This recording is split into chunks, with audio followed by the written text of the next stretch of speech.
All right. All right. I think we're set. All right, fellas, I'm gonna try something different here. Okay. Now that I'm not, traveling all the time. All right, and the freaking wife and daughter at the birthday party, friend's birthday party. I got time to show you guys the freaking rat's nest. Okay.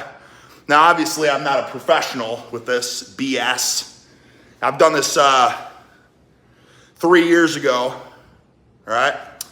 But by no means am I a pro, and I'm gonna show you guys, once I get this set up, what we're dealing with here. I just don't get what's going on real fast. What the hell? I'm trying to get some jams going. All right, there we go, classic. Classic! All right, now, I see there's some chatting going on. I'll pay you for the T-Bar Row era videos. Oh, I can re-upload those. Yeah, listen, fellas, we got total freedom now. But I will say this. I know a lot of people are gonna be like, oh, Sticky Ricky, now that you're not WWE anymore, let's talk about it. I can't, guys, because I'm technically still under contract for 3 months. So my birthday is December 21st, and as a birthday present, I'm free from my contract, basically. So I'm just putting that out there, okay? You know what I'm saying? So my birthday, December 21st, that's when I'm like, I'm free from my contract. But until then, I'm still under contract. So just so you all know. But listen here. All right. I'm freaking feeling feisty, okay? I had 4 scoops of instant coffee. I had a scoop of pre-workout. The Edge of Insanity by my good friend Darren Householder, guitar virtuoso who owns Psycho Pharma. And then I had like a fat burner as well, okay? So I'm feeling freaking, my heart's gonna explode. That's what I feel like right now. So if you put some freaking royalty-free disco tunes on, you bet your ass I might have a heart attack, okay? But let me just say this right now. I moved into this house a year ago. I bought this sucker, renovated half of it. I'm renovating the second half of it, doing landscaping now. It's a big freaking project that I'm not doing any of, I'm just paying for it, but it's a big lump of cash. But I can see in some of the comments already to show the gym, okay. As you guys know, I had the master bedroom was a gym, right? The master bedroom was a gym, but it wasn't working out. You know what I mean? The intensity wasn't there. It didn't have the vibes. I've been, traveling the freaking world. You know what I'm saying? Traveling the world, seeing the best gyms in the world, the best gyms that the world has to offer. So you bet, I'm coming home and I'm working out with like a freaking, house lights, not these, these freaking fluorescent. Those are the lights I want. You know what I'm talking? This is the good lighting. So then what else did I discover? Well, I discovered that posters make the environment better, okay? So first things first, I'm like, well, listen, I'm moving it. So I moved this colossal 5,000 pound rack, which was a huge pain in the ass. Then what I did right after that was, what song is this? Oh, here we go. Okay. Then I went to freaking Amazon, and you bet your ass I ordered these freaking classic Arnold and Franco.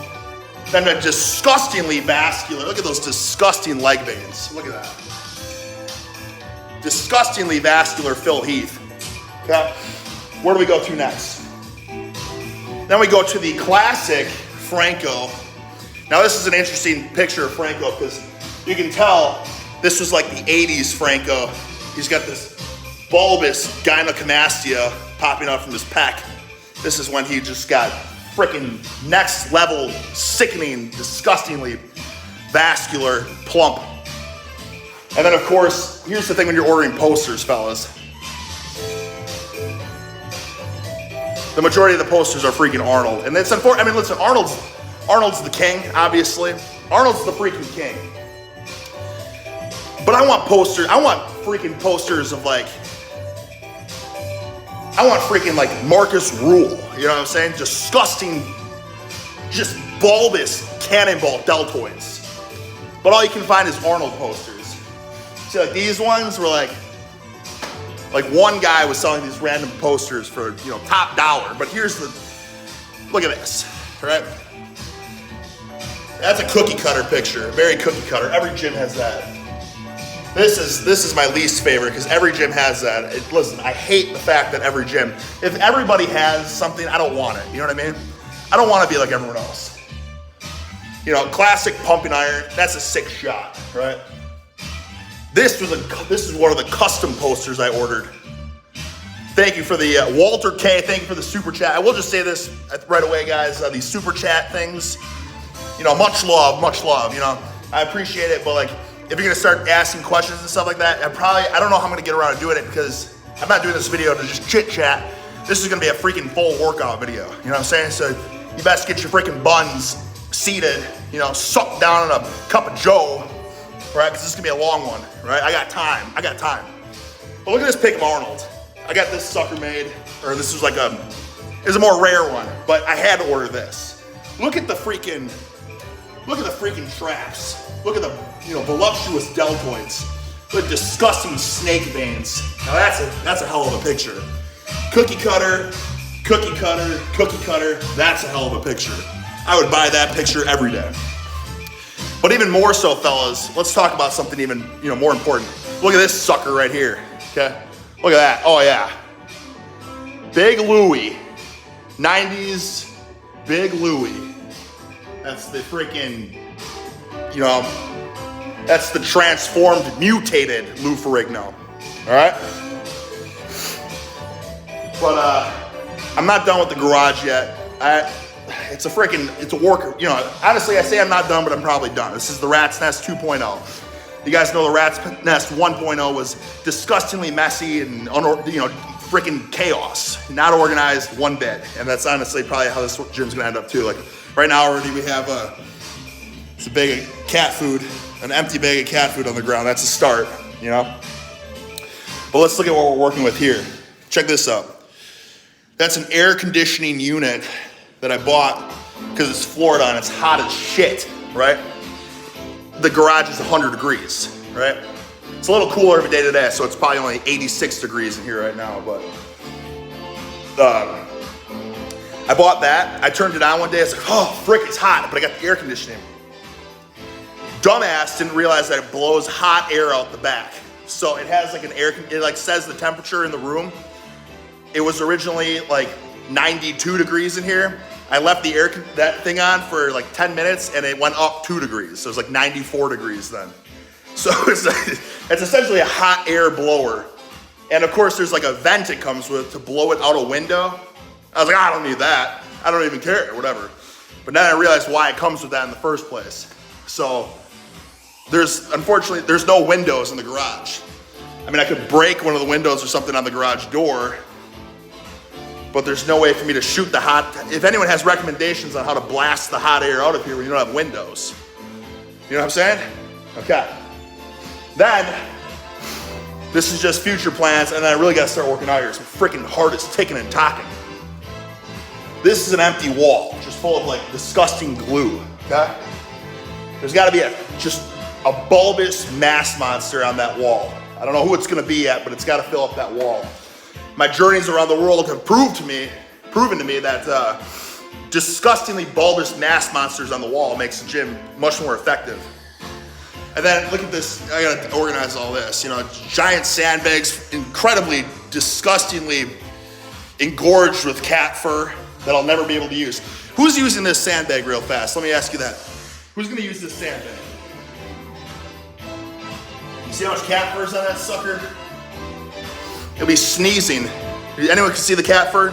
Be sneezing and sniffling the entire time doing a sandbag workout, that sucker. Anyways, so a lot of this, you know, we got Bob. Used to beat the shit out of Bob as a waste of money, but it made some good content back in the day. I got 3 benches in here. The leg curl, I'll hit that sucker. Okay, I'm not gonna talk too much more here. I mean, I got a lot of cool things to show you guys, but I think we'll kind of make this more of a norm, you know what I'm saying? I don't know if I want to just chit chat this whole time. I really got to get to it. What I'm going to do, this deadlift machine, it's actually, it kind of sucks. It's full of just, you know, this stupid ass air conditioning box. Okay, it's just covered in putrid piss and fur. This machine sucks, but let me tell you guys something real fast here. This company, the Kensui company, and remember guys, if you ask some questions on the super chats, like I'm probably gonna miss a lot of them because I can't get to, I'm gonna train, but I did see that one. But I'm not gonna be looking out for them the whole time, I gotta train. Juji Mufu.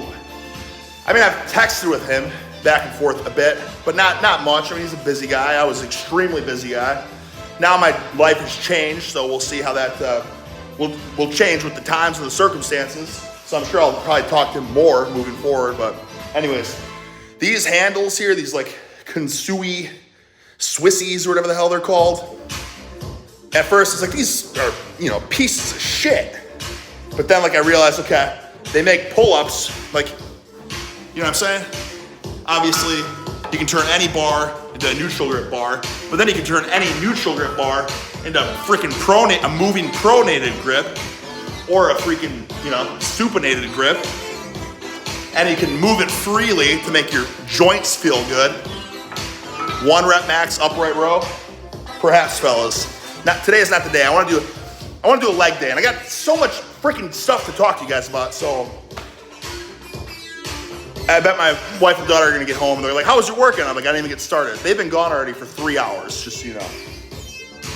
Anyway, so this pull-up, or this deadlift machine sucks, but with the addition of these handles now all of a sudden, it's an awesome machine. It changes up the leverage, it changes up the grip. It's freaking solid, okay? But anyways, here's a bird's eye view of the disgustingly messy section here. We'll get that organized. Okay. There's the rack. You got the mirror. You got another mirror. You can't have enough mirrors in gyms. If you don't have a mirror, what's the freaking point? You know what I'm saying? Specialty bars galore. More specialty bars. People keep saying, Sticky Ricky, where's the freaking big red machine? The hammer strength machine. Fellas, that was a sad day. I had a guy, like a mover guy, come help me move this rack. And I said, I don't have any room in this garage for more equipment. I can't fit this rack unless I get rid of stuff. And listen, I could go on Craigslist or eBay and I could sell stuff, but I don't care, you know what I mean?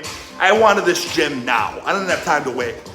So the guy had a big freaking trailer and I said, can you take this hammer strength machine? Just take it, have it. I also, my super heavy duty dip station, I gave that to him, and I gave the freaking car jack, huge squat stands. I gave it all away, guys, and it broke my heart, but it had to be done to move forward. So now to have the Rat's Nest 2.0, okay? So let's get started here, because I feel like I can talk forever, and I will keep talking. Well, let's talk about something. What am I gonna start with here first? Fellas, I've had, here we go, feeling it.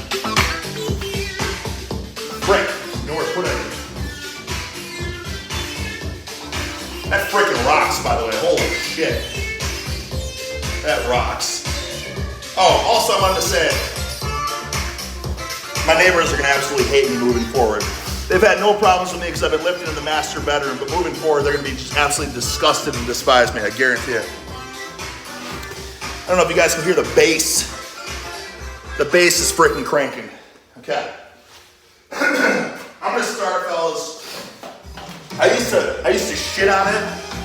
I used to shit on it because, you know, cookie cutters and jabronis would only do leg extensions for leg day. Leg extensions and leg curls. But as I got, you know, freaking patellar explosion in my knee, the leg extension is the best thing to train the VMO muscle. This is the muscle that atrophies like a mother after surgery.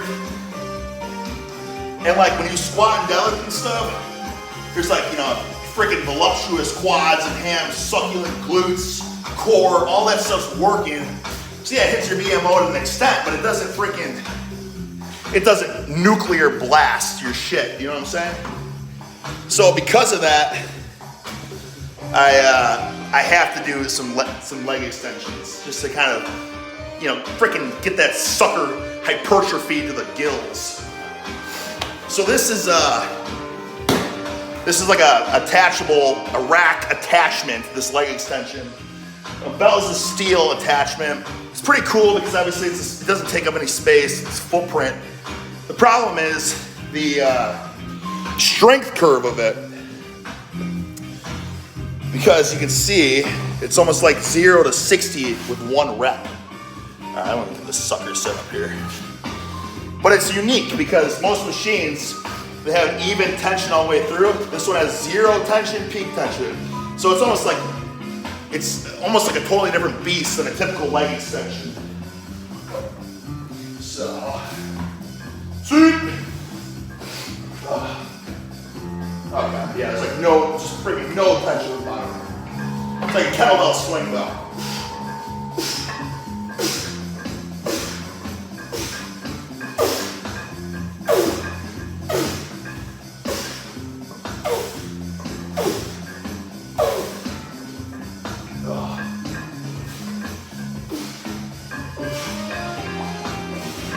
Yeah, it's kind of a strange feeling.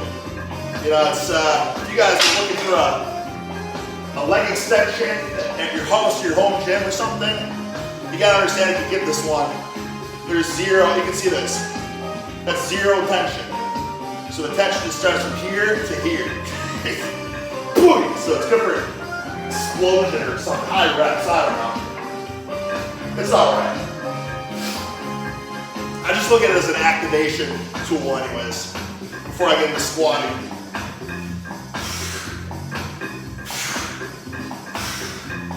And obviously with leg extensions, I always just do super high reps. I don't think there's any point in going balls to the wall, heavy as shit.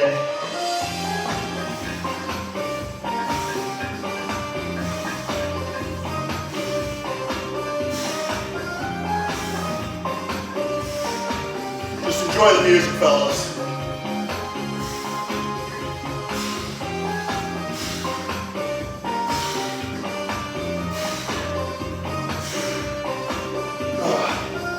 Also, a tidbit for you guys. I can talk while I do this, it's so easy. Tidbit for you guys though is, you know, ever since the freaking knee destruction, I've kind of learned on these machines, leg curls and leg extensions, I always use one leg, right? Always use one leg.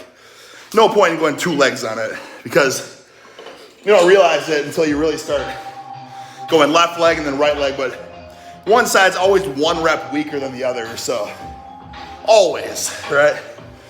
Because of course you have a dominant side and you have a freaking beta cuck side, you know what I mean? So that's what I do. I used to be freaking all about, you know, peak weight, peak ego, like, oh, I'm gonna load this sucker up. Wouldn't care about balancing things out, but you know, that's how you get hurt, obviously, so live and learn.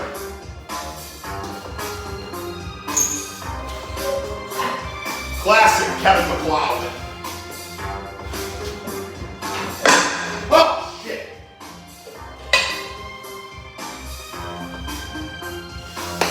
All right. Shoot.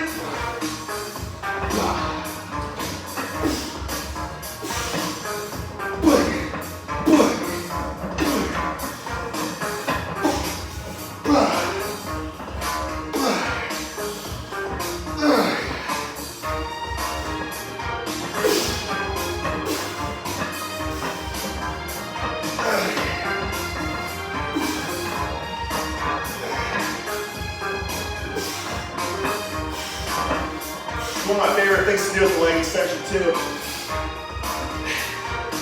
is just to static, you know, say not locked out, and obviously not too low, but like at that halfway point, just holding it. Especially with this leg extension, because there's like zero tension down there and peak tension up there, so.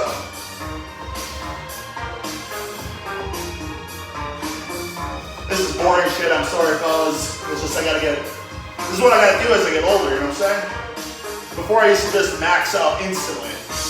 Now I gotta freaking,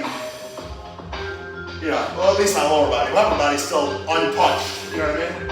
Upper body still is zero injuries. Separated AC joint, but that's it.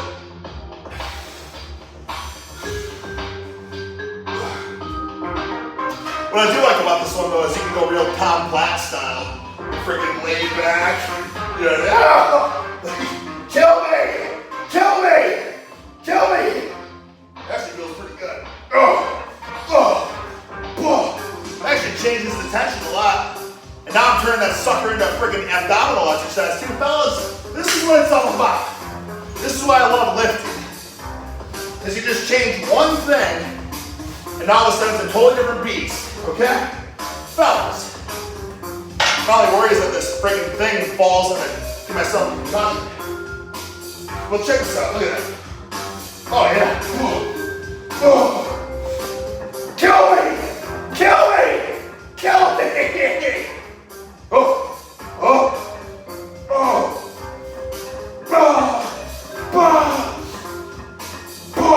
Jesus. Oh, it's good. Fellas, freaking abdominals, voluptuous obliques. Change the angle a little bit here. There you go, give me a different view, huh? Whew. All right. I don't know if there's anything on this, like, I'm not a freaking live stream, you know what I'm saying? So I don't really know what I'm doing here. But I'm feeling the freaking music, holy shit. Whoever's that fucking on the drums, like, this guy's, he's riding that cymbal, you know? Whew. That's when you really appreciate music, when you think about each little detail. You know what I'm saying? Like, the guy just freaking riding the cymbal in the Kevin MacLeod. Shit. All right, here we go. This is it. 823 guys watching. Holy buckets. The fantastic thing. What the hell is this? Oh no, that's not gonna work. That's not gonna work. How the frick? Listen, fellas, could I not freaking? How do I look at my comments if I'm streaming from the phone? You know what I'm saying? Do I need? Okay. Oh, I guess I could do this, but then I can't. Listen, guys, I'm a freaking meathead. You know what I mean? I don't understand technology anymore. You know what I mean? These days are past me. I don't understand. I don't know how, like, I'll tell you what's going to happen. What the frick is this? Okay, here, what the hell is this shit? I don't know, I'm sorry guys, I just gotta turn on the Kevin MacLeod. I feel like I'm gonna miss people's, like, that's what I'm saying, if you do the super chats, fellas, just know I can't even see the freaking chats. I can't see the chats! You know? What the hell is this? Is this it? I don't understand what's going on. You guys are gonna have to bear with me here. Okay. Yeah, see, this is what I'm saying. I told you guys this is gonna happen, so I'm trying to freaking look at stuff I missed. But, okay, here we go. All right. Yeah, the bands on the leg extension, you could do that, and that would obviously change the strength curve again. But I said I like the freaking, I like the strength curve being so different than a typical machine at the gym. Typical machine at the gym, your leverage is even Stevens. On this sucker, it's like a kettlebell swing. You know, a kettlebell swing, it's like tension, zero tension. Tension, zero tension. It's ballistic, you know? Then we got this freaking unbleached. I addressed this at the beginning of the video. I told you I'm gonna get a lot of these. Someone's gonna say, when are you gonna shoot on your WWE release? Real insider mark terms. First of all, I'm still under contract. I talked about this in the beginning of the video. My contract is not up technically until December 21st, Sticky Ricky's B-Day. My birthday present is released from the contractual obligations. That's what it is, okay? So again, I told you, I can't just stick around and look at questions, fellas, because then I can't get a greasy pump, all right? But let's get back to the nitty gritty, shall we? Let's see here, nitty freaking gritty. There we go. Shit. The leg extension, just freaking popping a few of those suckers to get the VMO muscle voluptuously activated, right? Now I'll tell you guys something. If you ever have knee discomfort, okay, you can say, well, I just gotta get my knees warmed up with some freaking leg extensions. Well, it might help, but it probably won't. You know what helps me when my knees feel a little stiff and freaking hard as a rock, voluptuously dense and engorged with scar tissue, is I like to do leg curls, like a real fucking Johnny cookie cutter, okay? But they always make my knees feel better. So obviously, this is what I told people before. I said, listen, you can waste a ton of time on machines. You're not getting much bang for your buck, okay? Unless you're using the machines as like just warm up tools. And that's honestly, in my opinion, the best way to use them. If I do some leg extensions and the leg curls, my knees feel 100 times better and I'm ready to freaking lift the moon. You know what I'm saying? And again,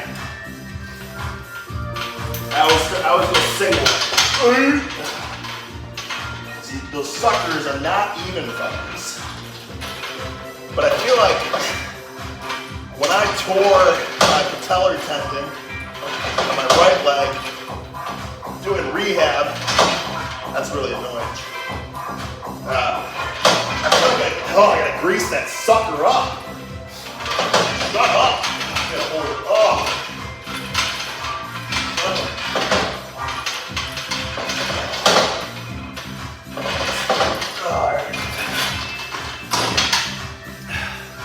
I feel like I have and I heard this is like, it's funny because I told the trainer about it.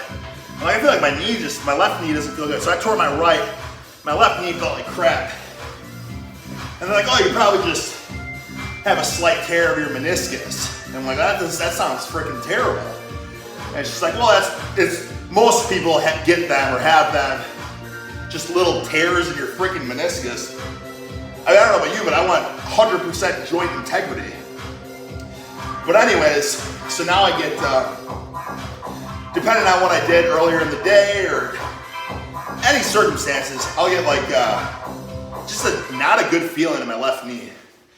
And what helps a lot is doing leg curls. What the hell is this? This is not a freaking this is not Kevin McLeod. What is this? Supposedly that's royalty-free disco, but oh, there we go. That did not sound like disco to me. Anyways, just leg curls, they make me feel like instantly better, and I don't know why, but as long as it feels better, that's all I care about. But something else about that is, I love I only squat ass to grass. It's the only way I like squatting. It feels the best to me. But whenever I squat ass to grass, it flares on my left knee, like I get a little bit of swelling. And I'm assuming it just tweaks that meniscus, which really sucks because I don't want to like power lift squat anymore, you know what I'm saying? But I think it's the only way I can squat now without hurting my knee though. It's not going all the way down.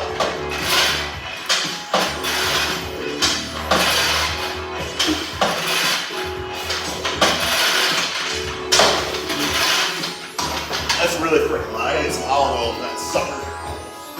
Put some olive oil and oregano on the leg curl.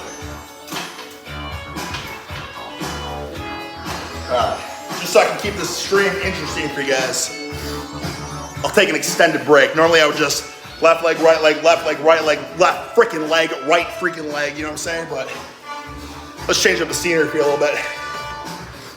You guys remember I did a gym tour in Boston and said this is the best freaking curl bar your eyes have ever set their freaking sight on. Well, I wasn't gonna get a Watson freaking $600 curl bar. I ain't doing that, you know what I mean?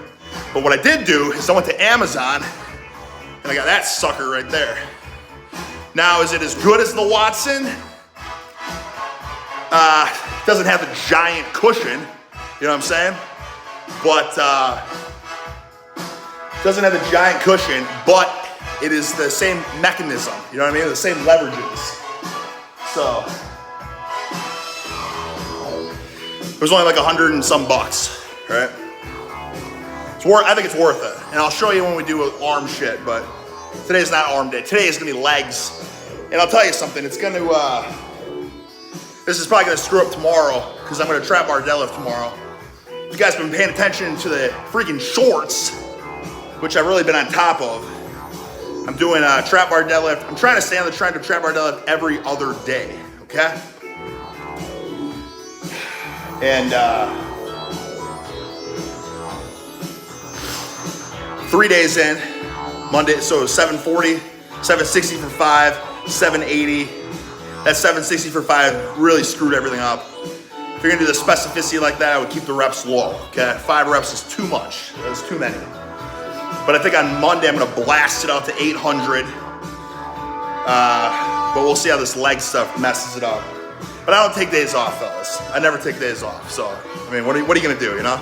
I just pressed yesterday. I'll do some pull-ups today. I've been doing pull-ups every day.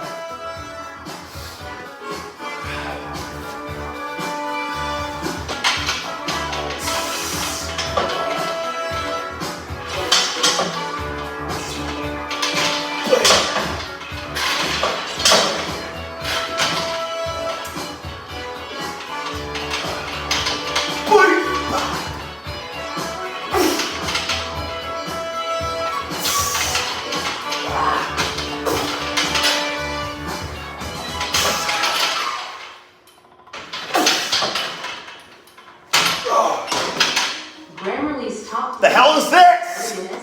Is this not royalty-free disco? On an upcoming essay, you might have an outline already and know what you want to write, but are struggling to find the right words to get it going. What the hell is this? What is this? Aerosol of my love. What the hell's that? Deep and dirty? Well, I gotta see what that is.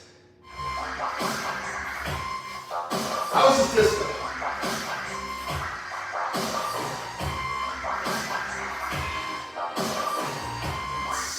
Absolutely sucks. What's that called? Kevin MacLeod? Who likes to party or something like that? That's the best. That's his greatest hit right there. Who likes to party? That's it, fellas. That's what we're doing.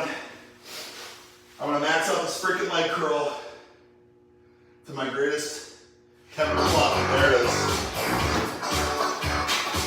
The energy is just unmatched. So just so you guys understand that this is, I believe his name is Kevin MacLeod, royalty-free genius. This freaking Mephisto, he did all by himself. I can't even imagine how he felt being in the studio and just like, you know what I'm saying? He's probably playing 3 different synthesizers. He's got the beat going down. I guarantee he didn't even know where he was going with this song. I guarantee it. He was just, you know, like, you know. That's it. He's, you know what I'm saying? Like, yeah! Like, what a fucking home run. What a home run. Oh my God.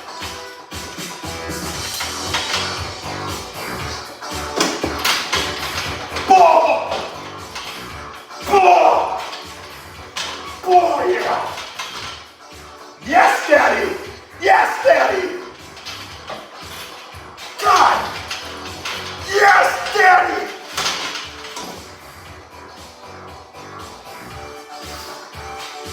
Alright. I didn't go too heavy with that, you know what I'm saying? Whew. I think that's good for leg curls. I think we're freaking warmed up here, fellas. Let's get into some nitty-gritty details now, shall we? Holy buckets.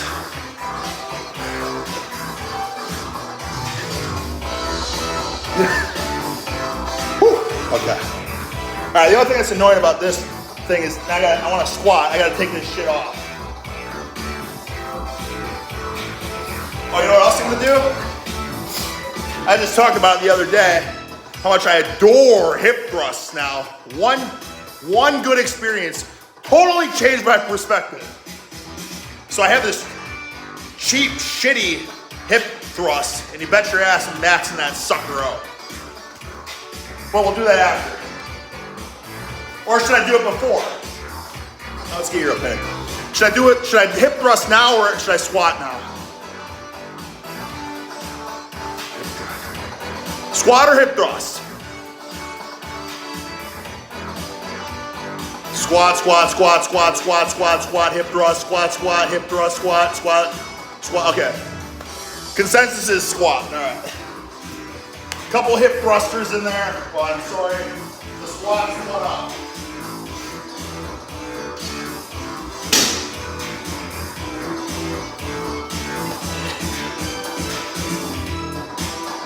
Yes, Daddy! Yes, Daddy! Yes!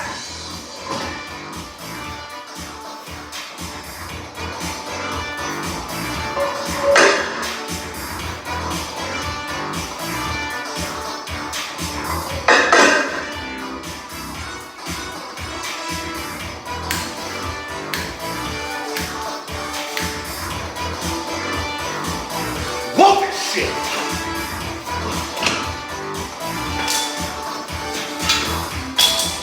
The hell? Oh shit. Oh, it's heavy. Oh. Alright, hey. You want to keep this juicy and informative? Check this out. I am a sucker for trying to get things to feel like as good as possible, okay? I used to think freaking, I don't know what I used to think, but I freaking, check this out. So I bought, and these might not do anything. They're freaking like, you know, knee sleeves are made of like neoprene or whatever the hell it's called. Did I say that right? I'm opening a restaurant. I still love the name. Shit. Of course I remember the name. The hell is Tell this? anybody You what the name was. 100% told me the name. Oh, here we go, here we go, here we go. What is it? Prepare to be. Okay.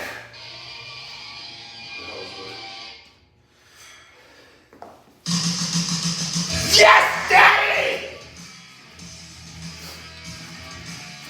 By the way, my neighbors are, they're very like, they're probably pissed right now, okay?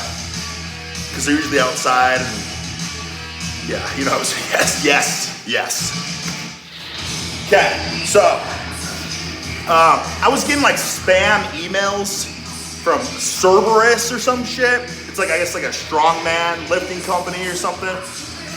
And I always, you know, ignore that. But listen, I saw, you know, I always open, I want to see, what do you got for me? Smelling salts, freaking tacky, Atlas stone tacky, freaking orange shields for stones. I'm not interested, you know what I'm saying? But I opened it up and I saw a freaking pair of undies made out of like knee sleeve material. You bet your ass I'm buying that. So, look at these suckers, boys. Look at these. Oh yeah. Got the little three-headed dog. Knee sleeve underwear. Okay? Look at that. So I don't even understand how it's gonna do anything, but I had to buy it to find out for myself. Like, does this knee sleeve underwear do anything? So.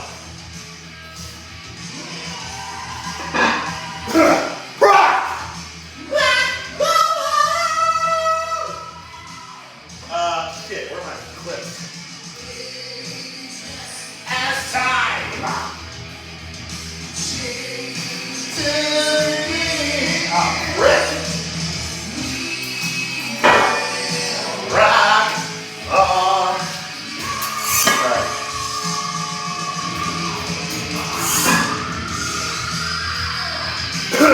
another thing for you fellas too. More tips. I got so many freaking tips. Oh, here we go. I need as many collars as possible because listen, this is I bought this safety squat bar off of like Amazon, like 2015 or something. Because back in 2015, like Titan wasn't around, you know what I mean? They didn't have that like super high quality cheap stuff. So I had to buy this is like the ultra heavy 1,500 pound, don't ask me how this bar can hold 1,500 pounds. Because it's literally bent with like 2 plates on it. So I have to put as many clamps as I can on this bar because this thing's gonna bend like a freaking limp penis when it's loaded with weight, you know what I'm saying? So I gotta really tighten this sucker. But I'm using the bands to try to see if it makes my knee feel better. Shit. I just crushed the can of cat food. We'll see if it flares my freaking knee up. Alright.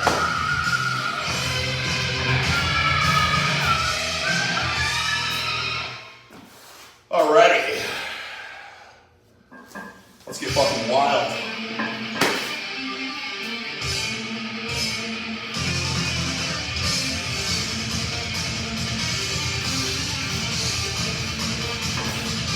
Here we go, huh?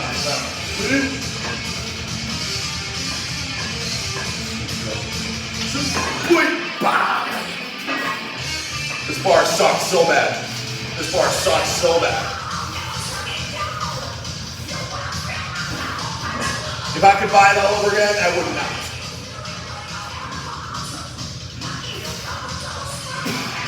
Probably a pretty bad angle for you guys.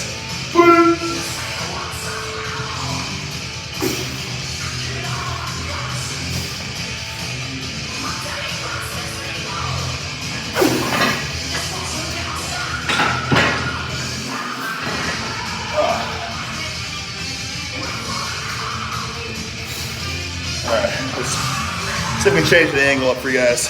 That was horse shit. What would work here? I am a metal beast!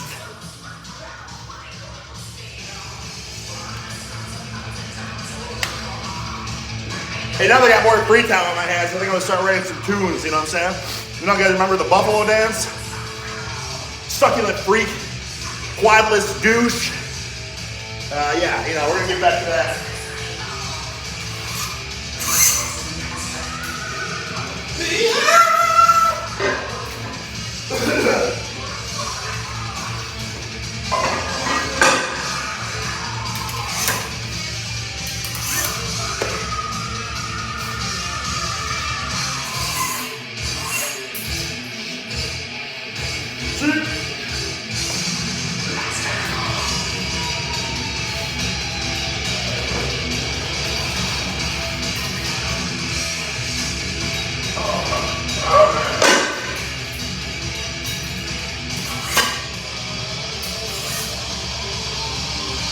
I got some more tips for you guys in a second.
Alright. What the hell?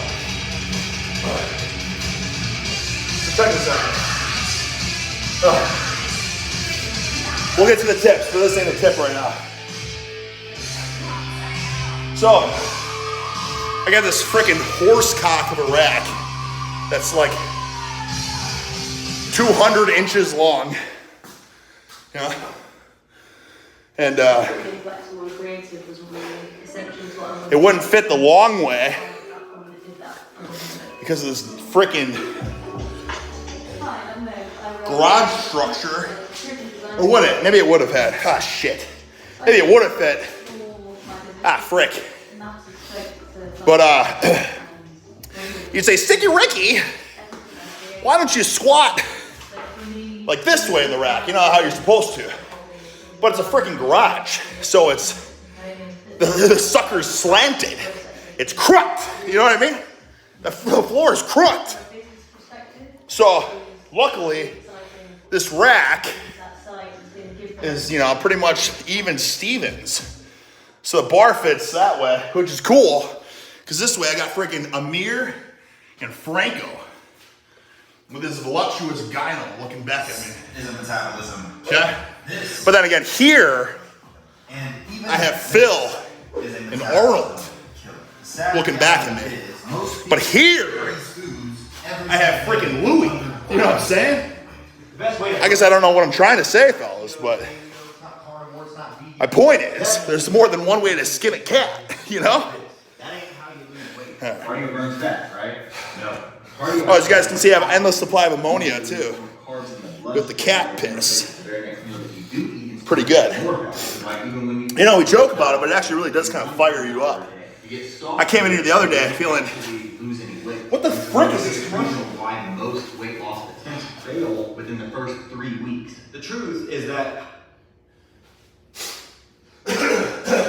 Oh, sick! Sick! It's the best song ever. Oh, you know, I also really got a sucker's portable. I can put this anywhere. I can put it right next to my ears. Put it right here. Ah, sick! Right in my freaking ear hole. Guided by the mystery. Just beyond days. Searching for an answer. Every man will respond. You guys don't know the song yet? You freaking missed it out!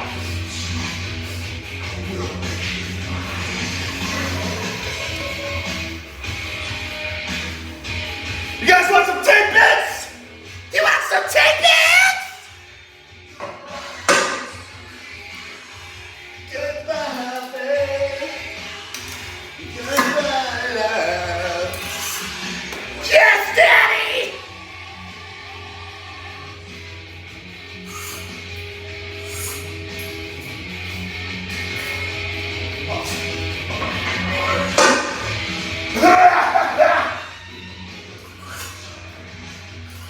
Say goodbye, babe.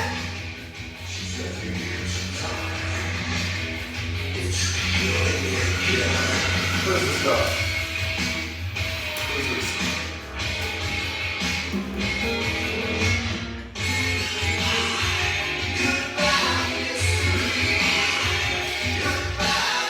Ah, nice. Goodbye, love. We'll meet again. Yes! All right.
I know how the internet thinks.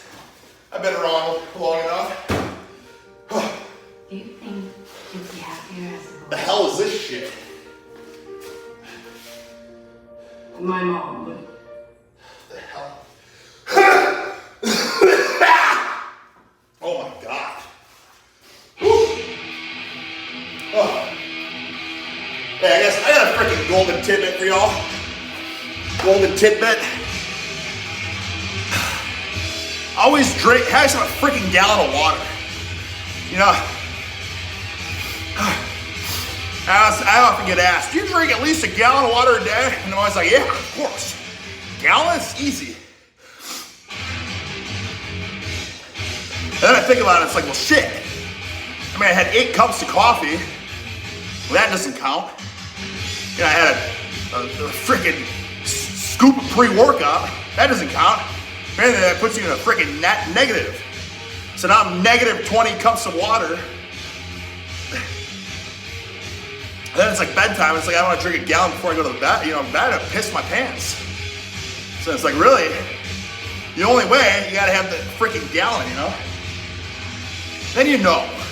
Because if you're just going off intuition, we're the only freaking species on this planet that doesn't know when we're thirsty. You know what I mean? Like, we're freaking idiots.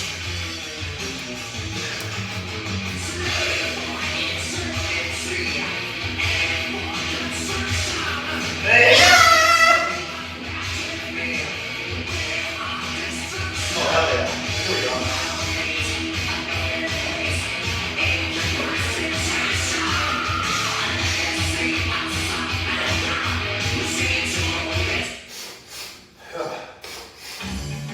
Oh yeah!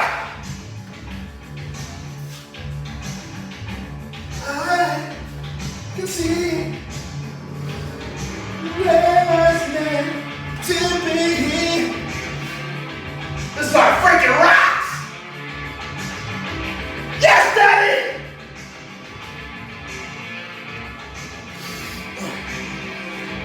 Again, my neighbors think they're gonna, because I don't normally lift in the garage. They think I'm just a straight, well, I have straight, but that's not what I was getting. They think I'm just a chill dude.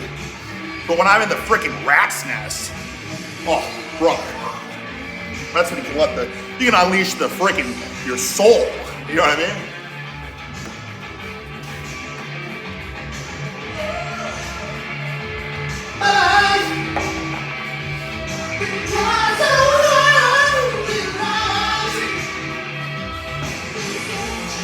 Oh, shit!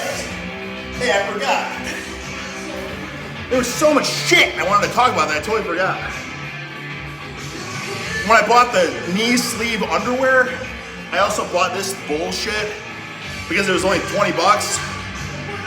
And I made a video taking my life into my own hands. About how wearing this sucker on your knees. Well, I made it was a freaking video, guys, from like 2016 or something. And it instantly alleviates back pain. Makes your knees feel, it just activates your freaking glutes. And I was actually meaning to squat with this sucker on my knees. But I guess I'll keep going up and then I'll drop down at the end, do some freaking sets with this sucker on it, see how it feels. If it feels any different. Yeah, you know. Also, I went down a rabbit hole, fellas. I bought these knee sleeve undies. And I was like, well, if I'm gonna buy knee sleeve undies, yeah, I'll buy this stupid shit. But also, I was like, well, since I'm on a strongman website, why don't I just buy a strongman like underbelt too? Because I've never tried that before. You know, all the strongmen wear like this bullshit underneath their belts. I was like, I wonder, like, how much extra support can that like really give you? But I read a couple reviews and it's like, instantly alleviates stress. You know what I mean? Ultimate security and protection. So it's like, why the hell wouldn't I try? You know, you can be what you want to be, baby. Also,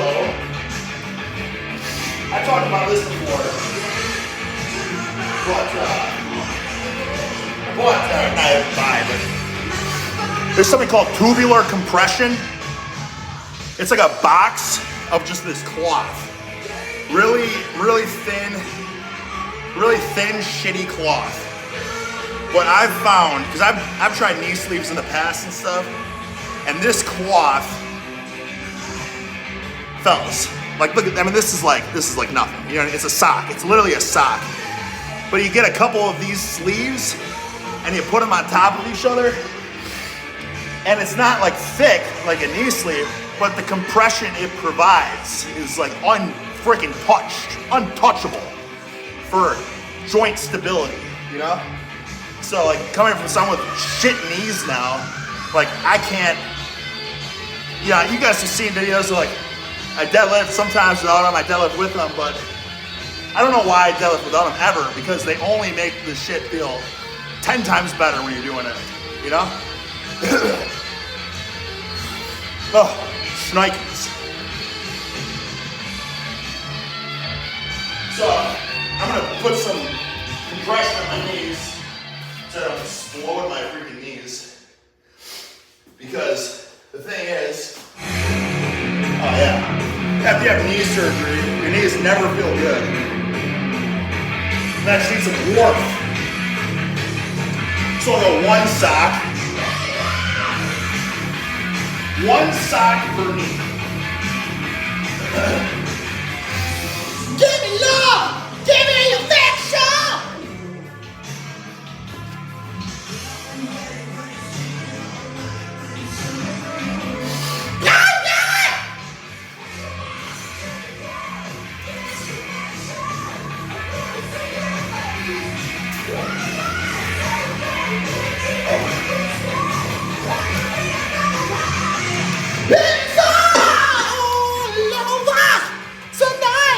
Did I ever do this before? It's all over tonight. You know what I'm saying? Voluptuous. Thick, long microphone.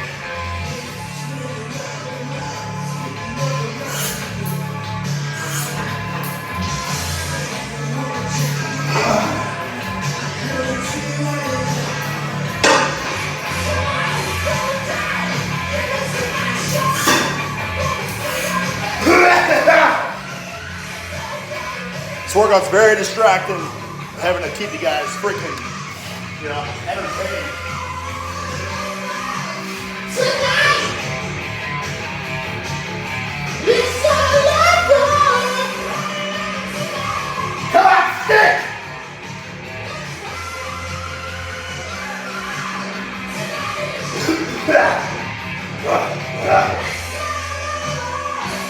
Come on, Sticky!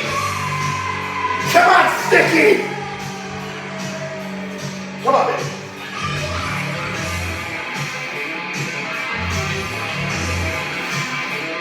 Woo.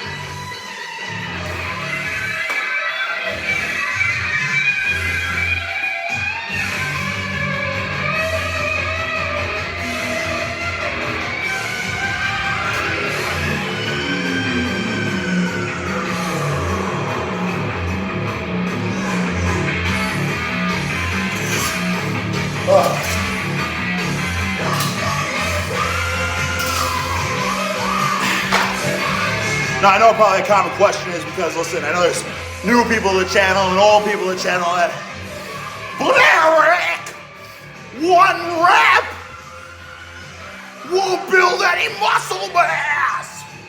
But fellas, throughout my years I learned you gotta keep the warm-ups at a minimum, you know?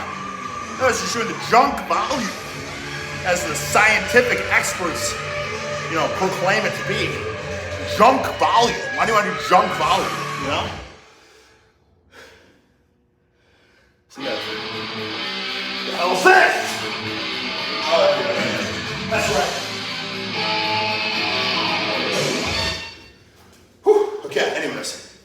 So, my favorite thing to always do is got to work up to freaking 1 rep soft max, and then you drop it down. Then you hit your reps, and you always get like double, okay? For instance, if I'm warming up on bench, I can do 315 for 10. If I did like 135, 225, 315, like that.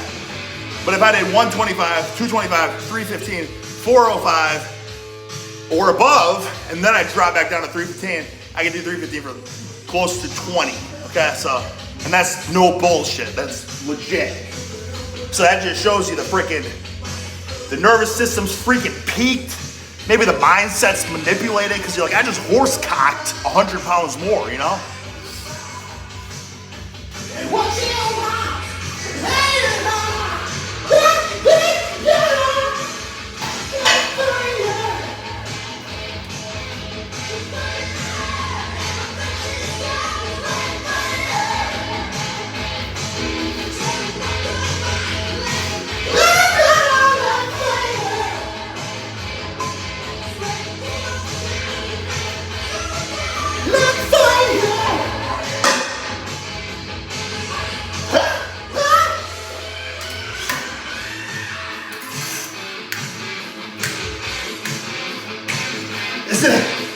Isn't it funny that this type of music was like pop music back in the day?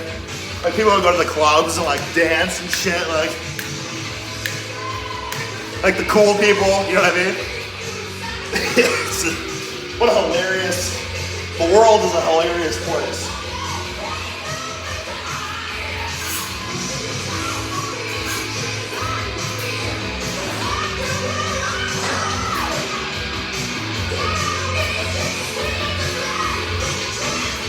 Like for instance, everyone wanted to be like Bret Michaels or something. Now, who wants to be like Bret Michaels now? You know what I mean?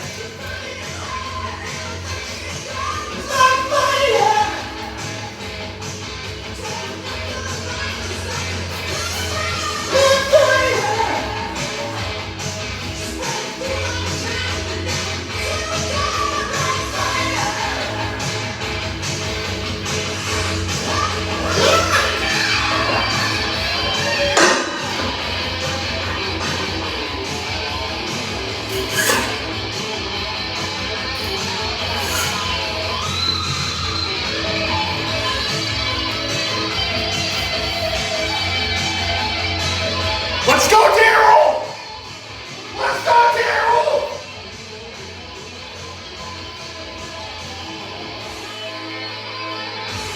Yes! That's it!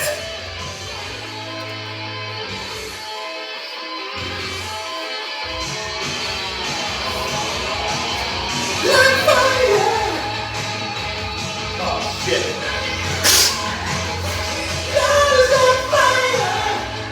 Should I put a belt on? Should I try the strongman freaking double belt? He says horse cock. Oh, every time.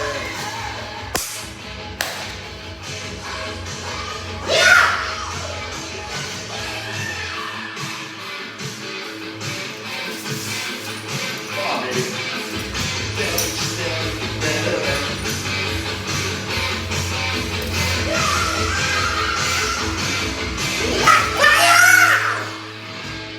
What's funny is,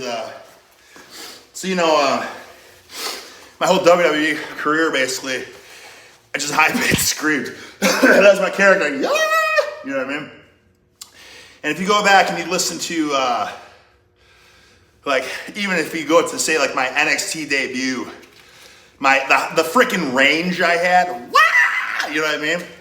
And then at years and years and years after doing that, like it just eventually I couldn't hit the notes, and then when I was like on primetime real TV, I couldn't hit quite as high, and then eventually because I was doing that 3 days a week, eventually like a power metal scream became like a yeah, you know what I mean, like a death metal yeah scream kind of, you know what I mean, and I guess what I'm trying to say is my voice is just fucked, you know what I mean. It's like I've been a touring, it's like basically, my vocal cords are the equivalent to that of a touring rock star. You know what I mean? Just blown the frick out. Just calloused and disgustingly torn up, you know? Which is a shame because my favorite thing to always do is high-pitched metal screams. Ah! You know, and I can't do it anymore. My voice is shot. But I can't give it all to the high-pitched scream. Like basically, you know, my favorite thing to do is just scream, basically, in general. I mean, go back in my YouTube videos from like 2014 even. You know, just destroying my voice, right? So I guess all good things come to an end, fellas. You can't scream as hard as you can your whole life. Well, you can, but you're just not gonna have the same. If I was like a singer of a band, our band would be fucked right now. I would not be able to sing. I'd be like, the band would have to tune down 2 steps, or it'd be like the Motley Crue concerts these days where it's just horrible, you know? Heavy metal rules, yeah.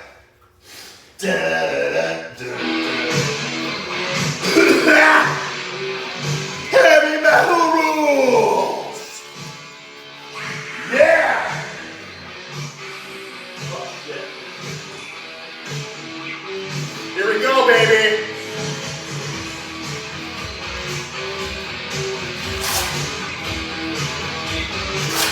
Well, that's a little tricky. Yeah.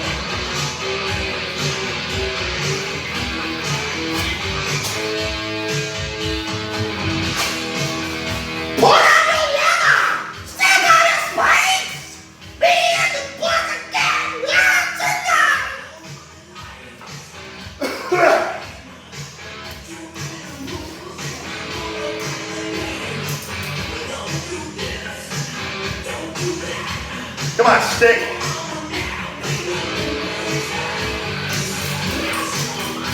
Oh yeah, I feel that support. Holy buckets. Oh my God. That's incredible. That's incredible. Yes, Daddy! Oh. Ah.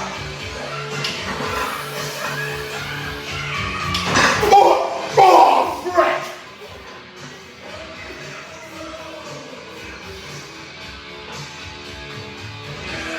Ah! Oh. Oh. That's good, fellas.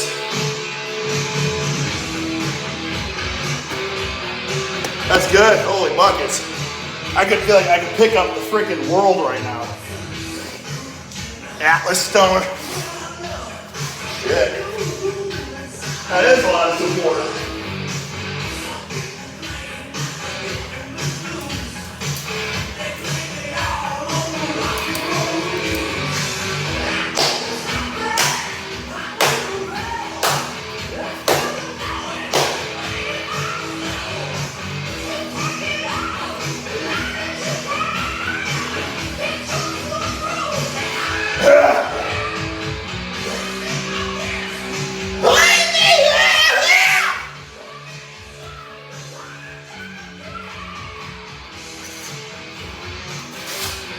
Heavy metal rules. Yeah.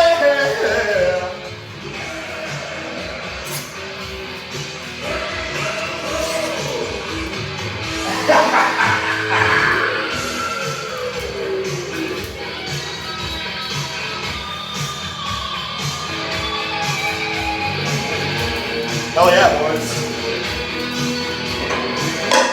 Oh yeah, I'm having a freaking good time right now. Holy shit!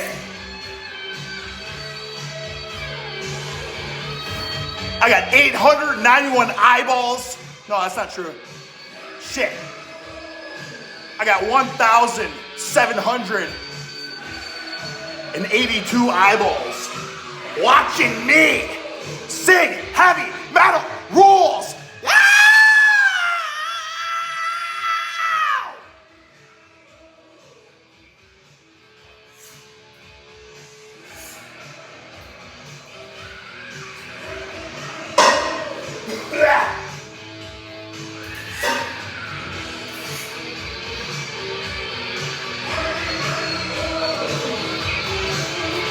Right. Let's do it, boys. Let's keep it going, baby.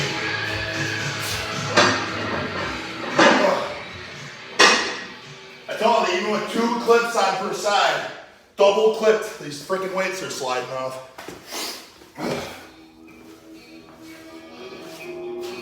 Oh yeah.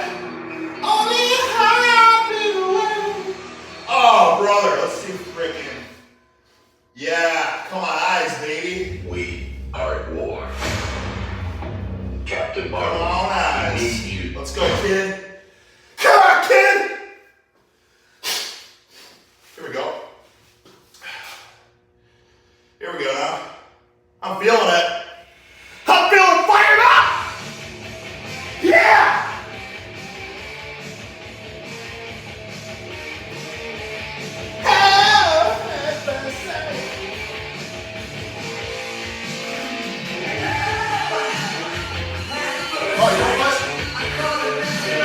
Let's change the angle.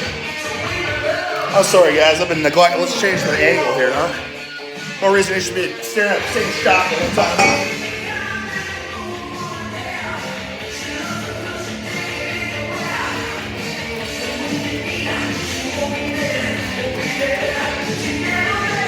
Alright, here we do this shit. She's got come on eyes.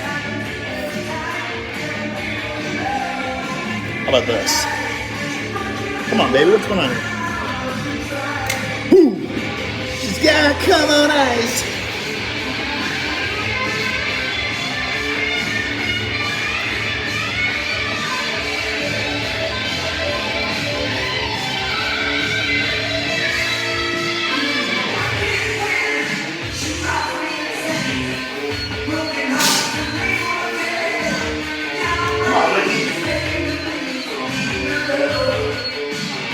Come on, Sticky.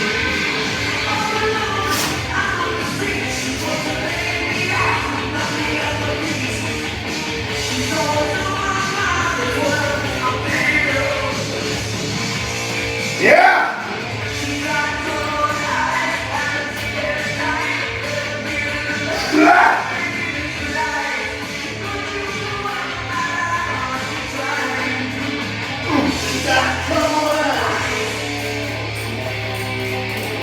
Oh my God, that's so much support.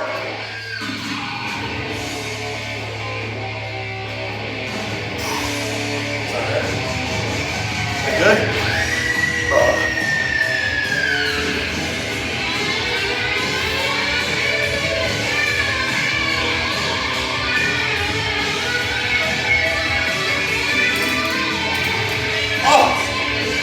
Come on, Ricky.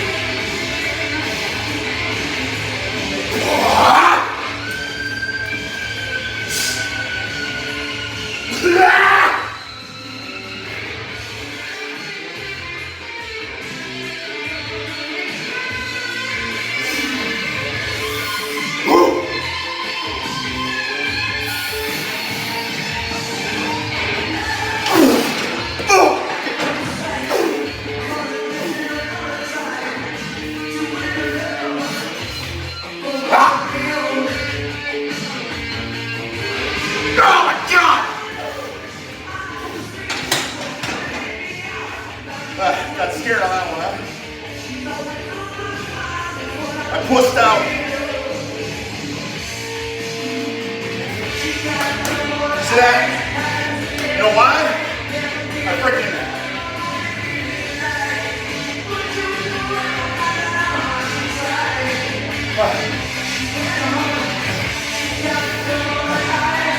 Whew.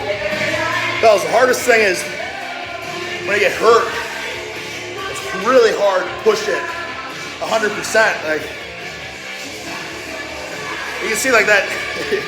It wasn't even like that was that hard, but in my brain, I'm like scared because obviously my tendon exploded. So it's like for me, the biggest battle is just getting the confidence back to push the body. You know what I mean? People say, "What's the point? What's the point of lifting heavy?" Well, fellas, you gotta. If you don't have strength, you're never gonna get as freaking succulent dense. I don't care what anyone says. Well, I don't care about strength.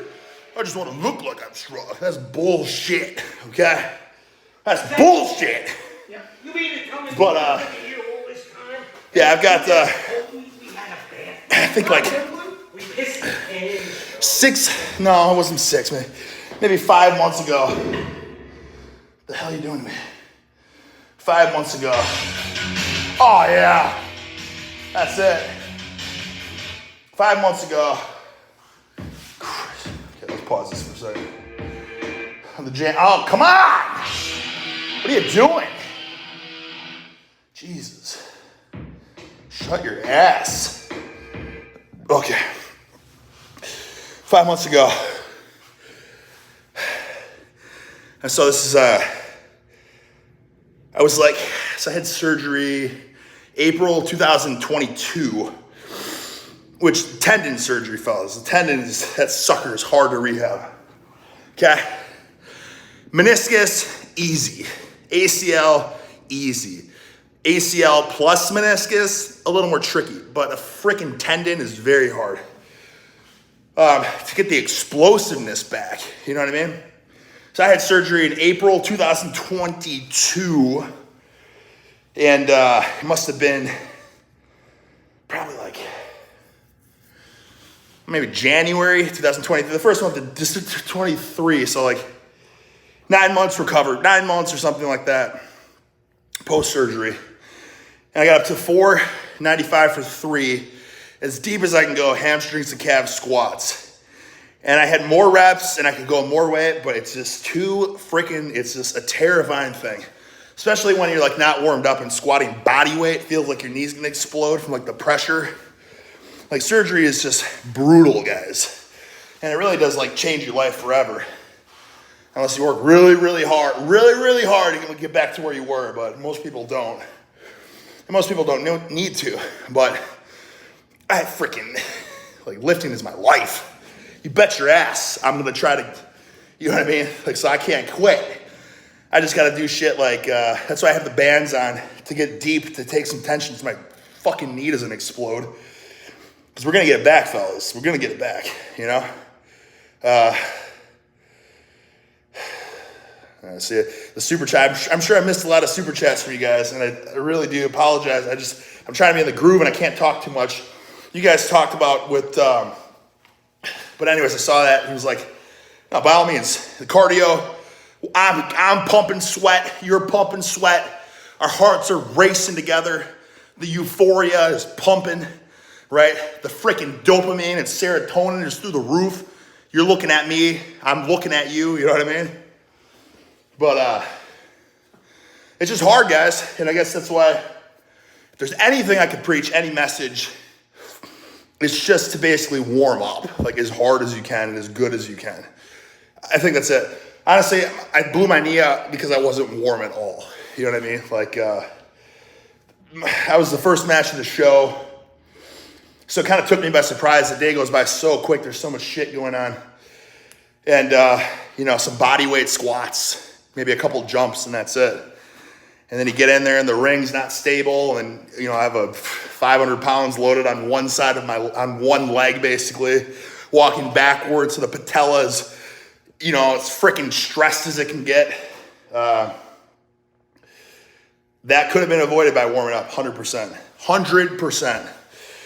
But you know what I mean? Like, I've done a freaking partials with 1,340 pounds. You know what I mean? That didn't blow my knee out. So 500 pounds, around 500 pounds, should not do that unless you're ice cold. You know what I mean? And that's what's going to blow it out. But that's why it's like, it's just kind of teaching your body again. Like, listen, the freaking total confidence, fellas, that's what takes you, that's what makes you or freaking breaks you 100%.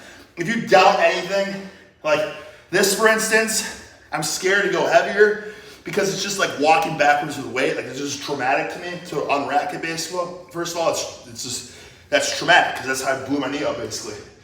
So that's scary. And then, just like there's already doubt, and if there's doubt, I'm not gonna explode. You know what I mean? My freaking CNS isn't gonna commit, and if you don't commit, that's when you get hurt, basically. That's what I think, right? I've only gotten tweaked and stuff when I wasn't in the zone. When I was in the zone, the heaviest of weights feels light, feels fast, it feels snappy. You know what I mean?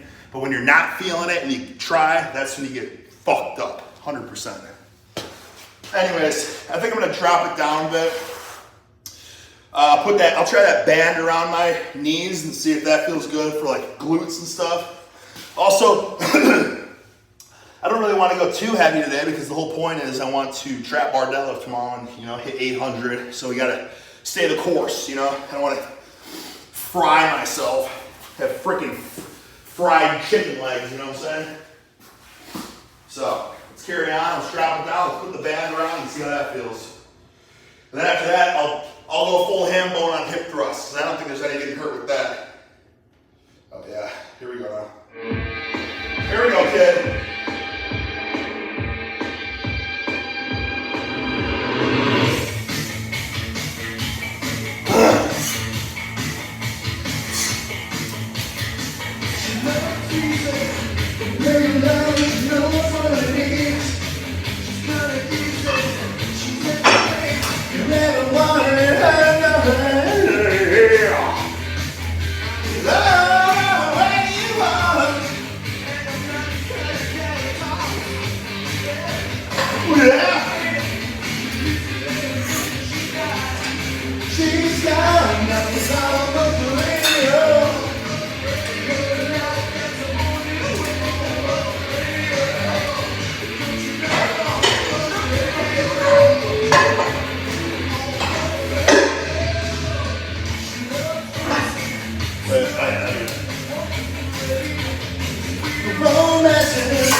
Let's get freaking wild! She's got nothing on the radio.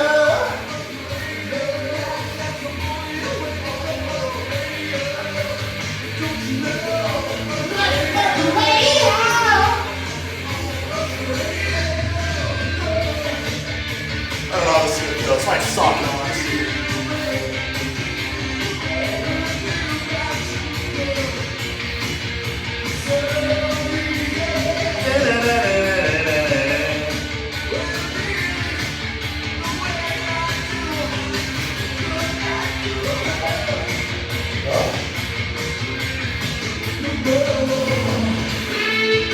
Oh, that'd be hard. That feels weird. I don't know. Maybe not. I don't know. That feels stupid. That feels like it's gonna blow my knees up. Alright, forget that. That's gonna hurt me. I think you keep that to that dynamic warm-up movement. I don't think you can go heavy with this stupid ass thing. A little romance.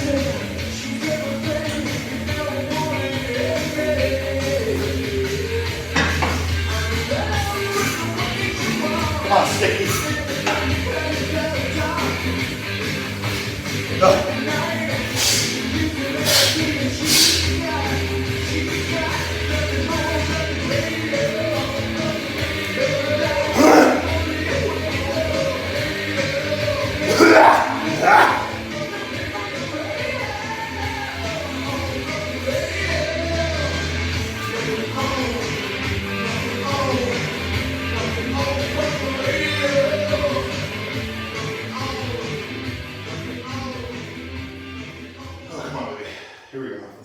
Last set here. Hi, I'm Bryn. I lost 2.5 inches. We're just having some fun, kids. We're just having some fun. 3 sessions with cryos. Here we go.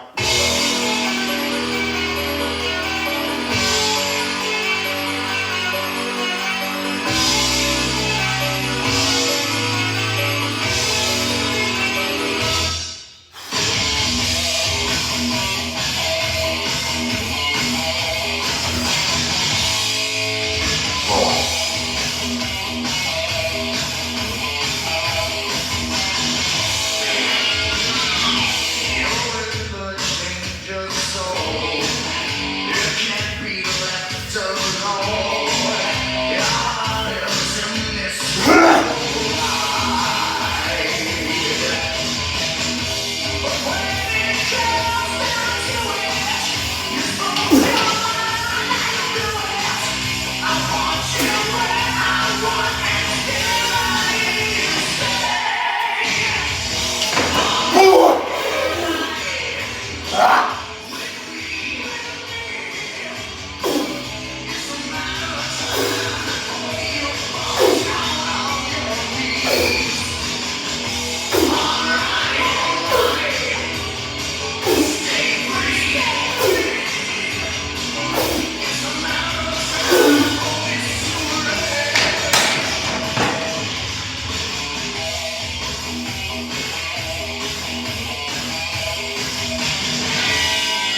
Okay.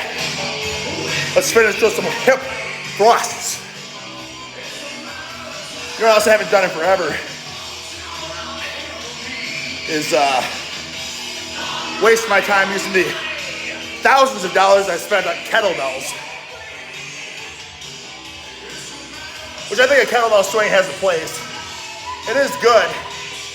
Snappy, ballistic, powerful, snappy, explosive, freaking hip thrusts, you know? Away!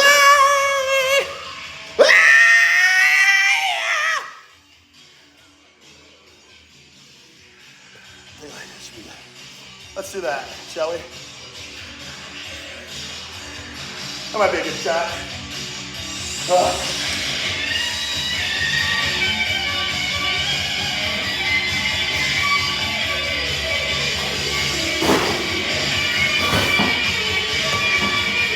This is good.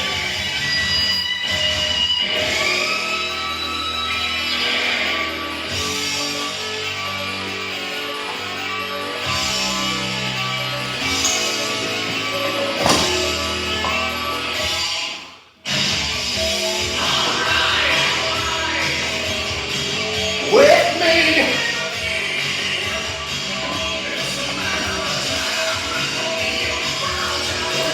We'll see how this goes, fellas. All right!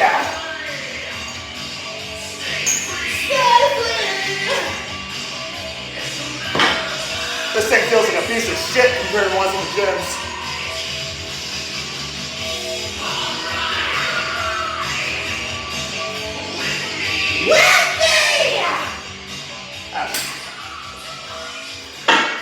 You can't start a set when the music dies. Oh, shit. Alright. Shut your ass. Just shut your ass.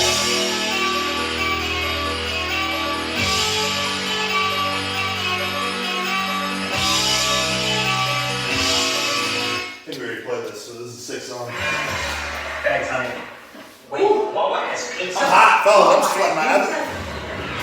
What has pizza? What has pizza? And you taste? Shut your ass. Yes. Want one? Just shut your ass! God damn. God, streamline these ideas. God. We need Grammarly. I'm glad you're back. But Eric! Get YouTube Red, Eric! Pay the $6!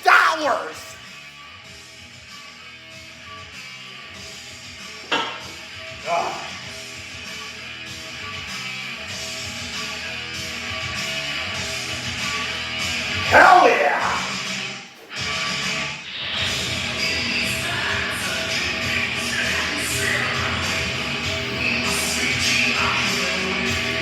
Strap in, boys.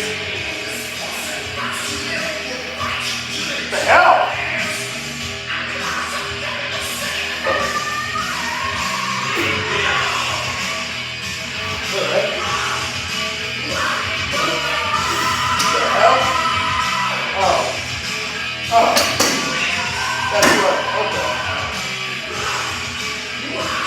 Fellas, this machine is a piece of garbage. I gotta figure it out. I haven't used this thing in years.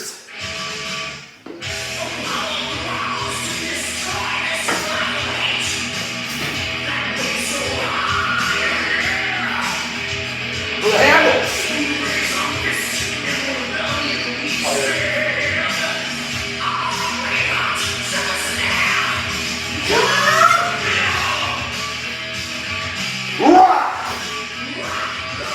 Okay, this will make it feel a little better.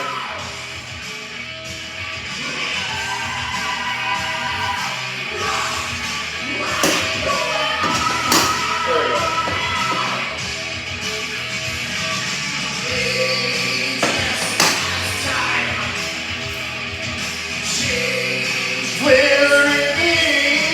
Oh yes, perfect timing.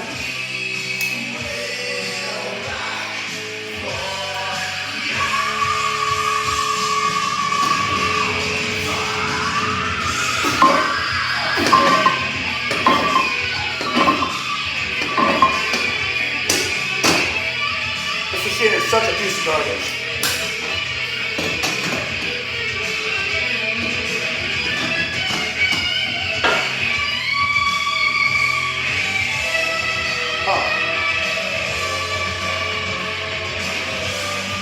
So, just to give you guys a little insight, I bought this like 3 years ago because everyone was like, oh, the hip thrust.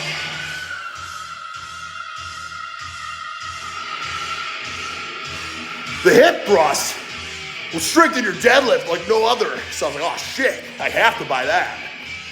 But like they're all $5,000. Well, this sucker right here was like 980 plus shipping or some shit. Or maybe it was like free shipping, which is like, other things were like $3,000 plus $2,000 shipping. So, this is a no-brainer, which is still a ripoff. I mean, it feels like just an absolute rinky-dinky piece of shit, you know? 21% body fat. You gotta cut that down, brother. Intermittent fast, suck on some green tea, do some sprints, that kind of stuff. I couldn't see the rest of your question. I just saw 21% body fat. Oh, the song's sick, but I don't want to listen to it. Oh, it sounds sick. No, I don't want to listen. Christ. All right, fellas, also, by the way, these are all royalty-free tunes, which is Glamterra is all royalty-free. For some reason, I don't want to deal with any BS. Like, your live stream has been shut down due to Roadrunner Records or some shit like that. You know what I mean? That stuff's all such BS. Copyright strikes for supporting a band, you know what I mean? We're playing their music, like, oh, this song's badass. And then it's like, Roadrunner Records is suing you for fucking saying their artist is badass. You know what I mean? Like, they didn't give you the rights to play this shit. Unbelievable. What a world we live in, you know? Listen, I'm not saying that people should get music for free and all that. Support the artists. But what I am saying is, like, no one's coming to a Sticky Ricky, 2-hour freaking lifting live stream to listen to some fucking band from a speaker this big. Like, oh, that's why I'm gonna watch this video to pirate music. You know what I mean? Like, that's such bullshit. Get your shit together. But anyways, that's why Kevin MacLeod is the man. Kevin MacLeod, he doesn't do that shit. You know what I mean? He says crank that shit loud. Crank it, live it, fire it up. You know what I mean? Get frisky, You know what I'm saying?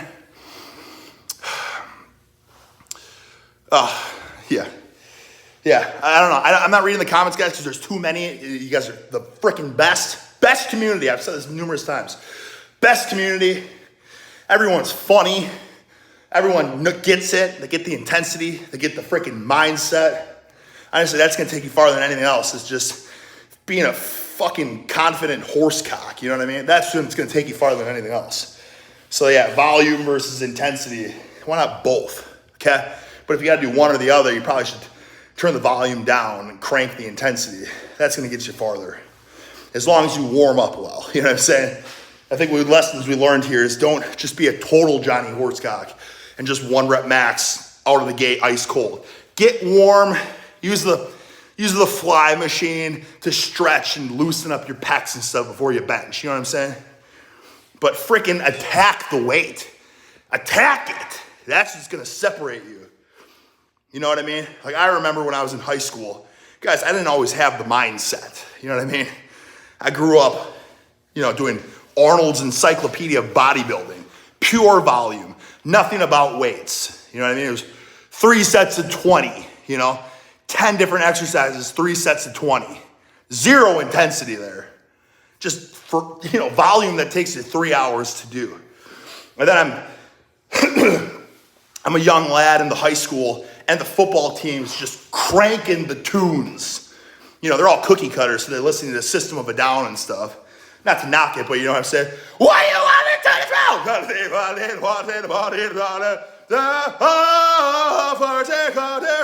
That song. How does that go again? You guys know what I'm talking about. You know what I'm talking about? But anyways, cranking it. It's shaking the school.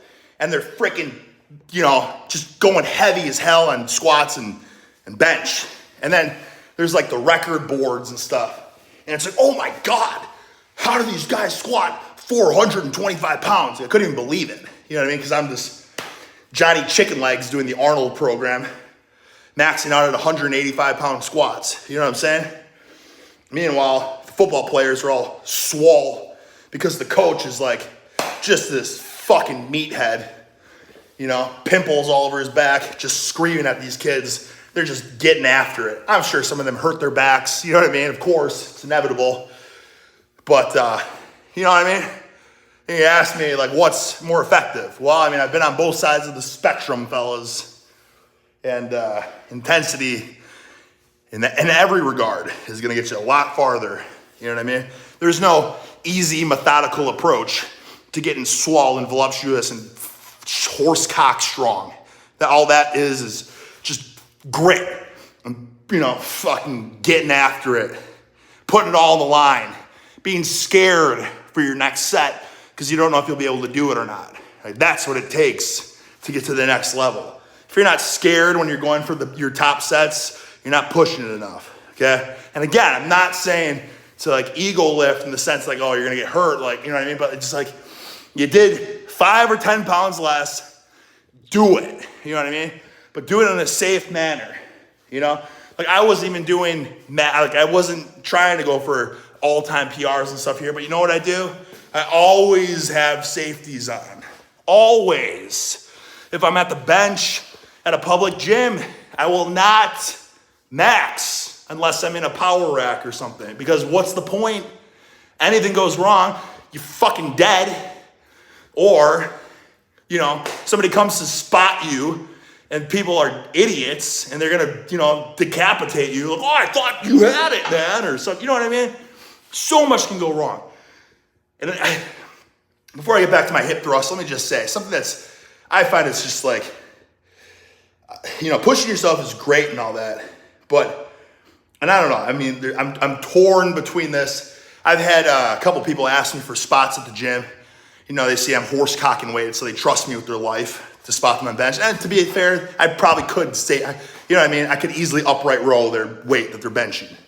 But it's like, okay, you need me for a spot. So what's happening here? Are you going for a weight that you're not confident that you're gonna hit? Because there's a couple things that's gonna happen here. You're gonna hit it, which you should. You should hit your weight. And if you don't think you can hit your weight, you should be on a safer bench. You shouldn't be on a bench that it's do or die, right?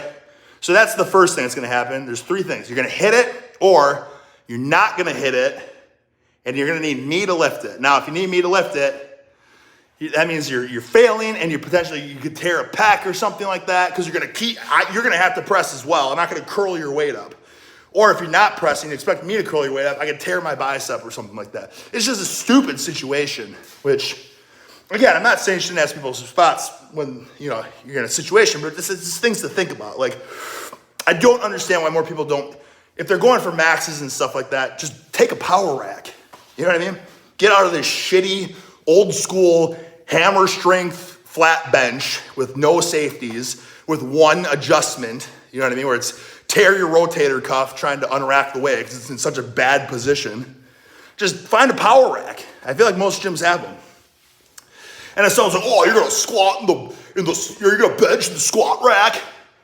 And be like, yeah, motherfucker, I'm gonna bench in the squat rack because I'm gonna go balls to the wall. And I'm gonna fucking do this shit. And if I don't want to, tear my shit up or have to rely on a, Johnny, what would be a good analogy? You know what I'm saying? Johnny Toothpick to try to curl the weight off of me if I can't do. You're putting your life in someone else's hands. So, you know what? Fuck what people think sometimes. Just do it. Right? If you want to get better, you gotta follow, you just gotta do what you want to do. You know what I'm saying? It's as simple as that. Anyways, let's get back to, I don't even know what we're talking about, but let's hip thrust some serious weight here, shall we? Now this thing's a rinky-dinky piece of shit. Let me just say that real fast too. It's funny because on the Nautilus glute drive, I did 7 plates. So I guess if I don't know what the thing weighs, but if 7 plates were on a barbell, that's 675 pounds. So I cranked that out for like a set of 7 or something, and my hamstrings were cramping.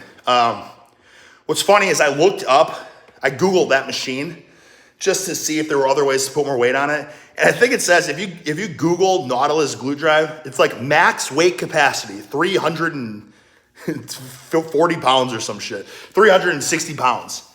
Well, I doubled that sucker, so I don't know. I mean, but it didn't break down. But I'm saying that thing was heavy duty. If that thing is a max of like 340 pounds, what is the max on this? And what's gonna happen if I max it and it breaks?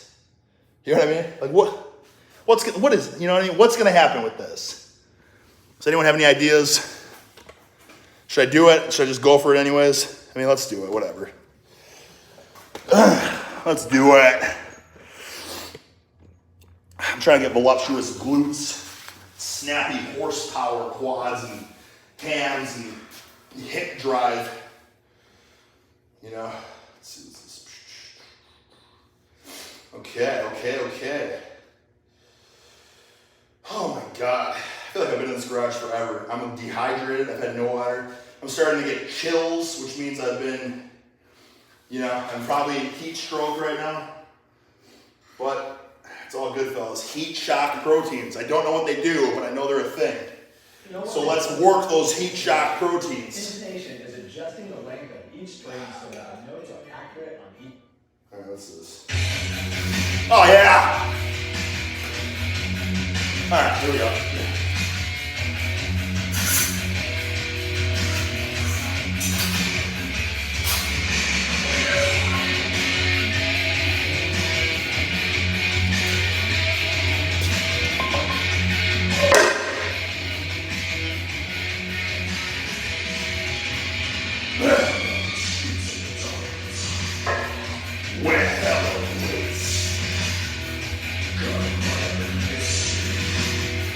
Just around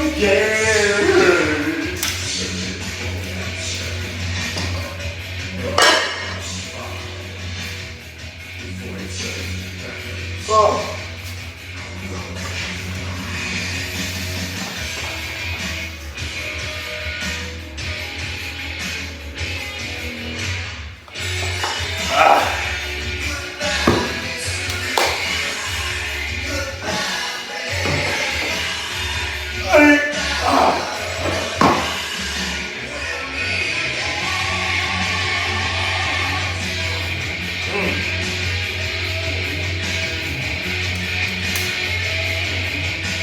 Here we go, boys.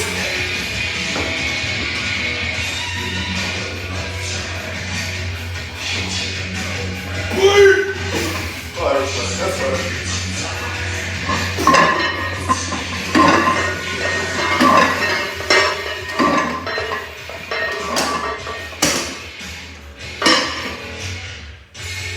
This thing is such a rinky-dinky piece of shit.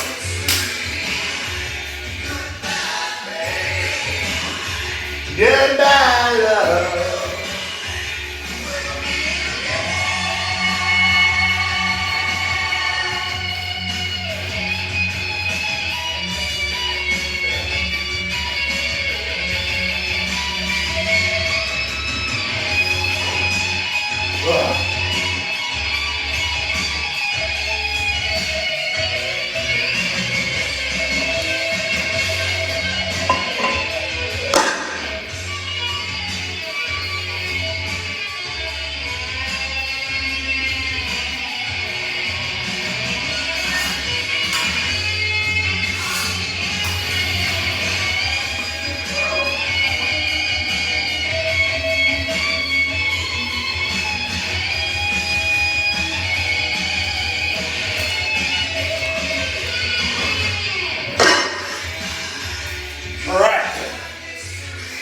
I think from where I fell from 1 plate to 2 plate, this thing feels a lot heavier. Like the leverage is terrible, so, which is good. Definitely a lot harder than the Nautilus glute drive.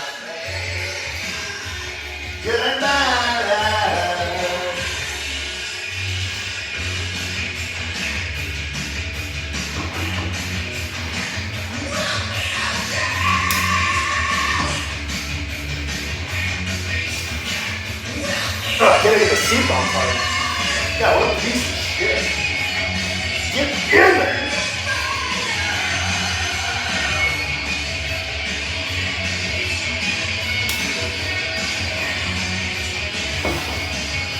Oh, yeah, that's good.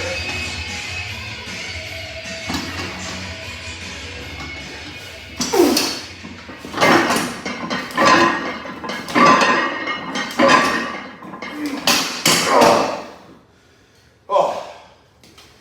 Yeah. I don't open a restaurant. I still love the name. I don't remember the name. Of course I remember the name. You didn't even tell anybody what the name was. 100% told me Shut that. your ass! $1 million that you don't know the name. Prepare to be out of $1 million, dude. God. Eric! Get YouTube red! I know, fellas.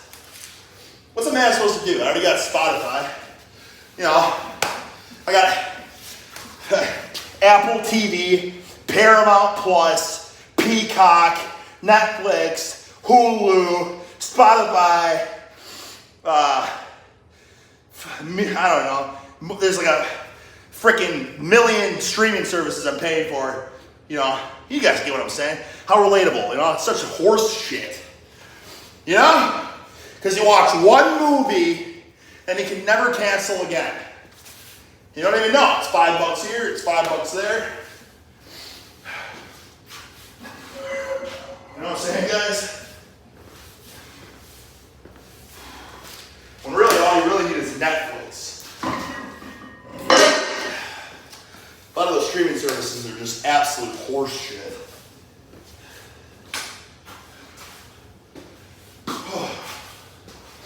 Good morning, love.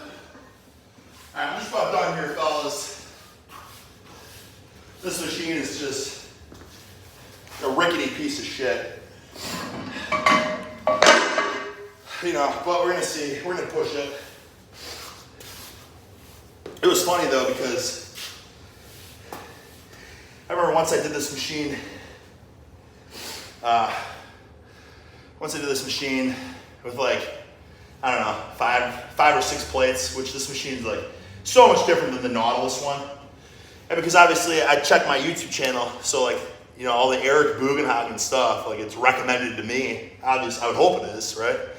If anyone's gonna watch it, it's me, you know?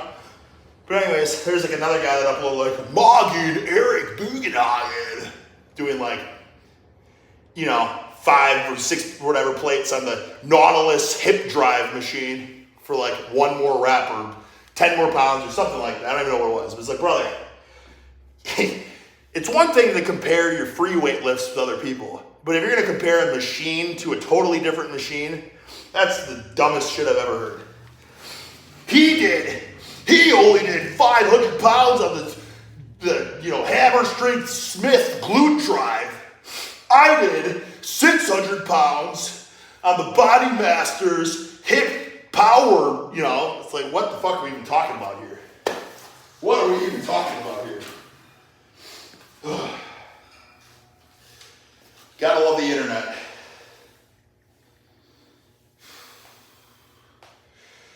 Whew. I get it though. I was once a young lad.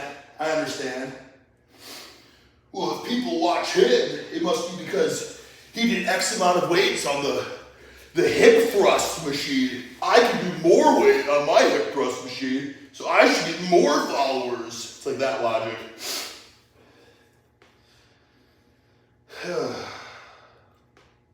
More to it, fellas. There's more to it, you know?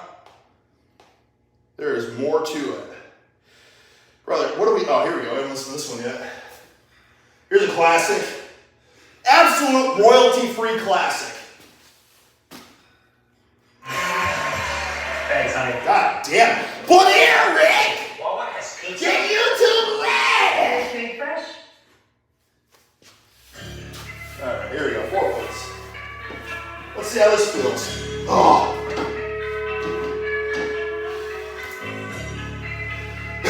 Something else that's the funniest shit online is when you do croc rows, and people are like, he didn't even row it! He just bent his arm! When he's doing like 400 pounds. Pencil neck geeks. Pencil neck geeks! Pencil necks! They can't even fathom it. They can't even fathom what they're looking at. People hate what they don't understand, fellas. Whew. I'll give you more on that later this time. We'll talk more about that.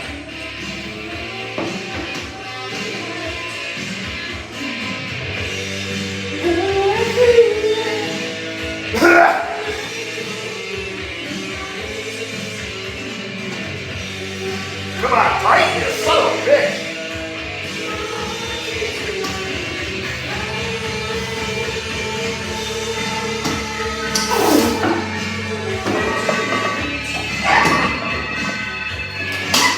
Oh, yeah. That works your hamstrings. Holy shit.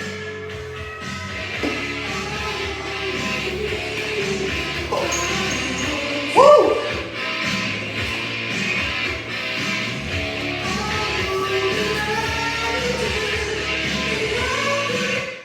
Fellas, I must be doing that wrong or something because I had a hamstring cramp. Again, in my left hamstring, that sucker cramped. I don't know if it's the horrible leverage of the foot plate being so much lower than the, you know what I mean?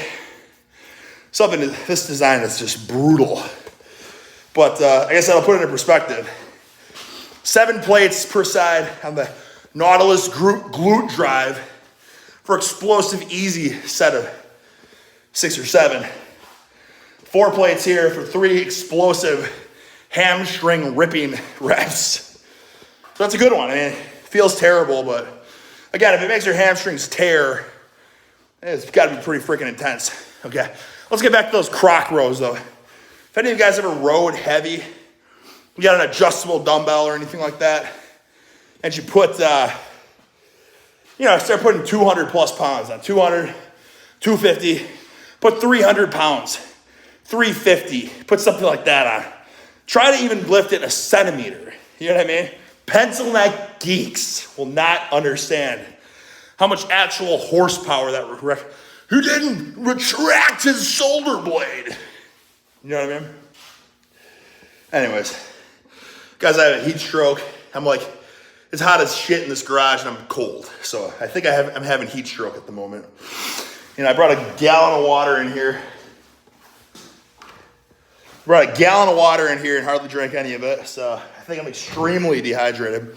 Didn't take a single tinkle. This stream has been 1 hour and 15 minutes.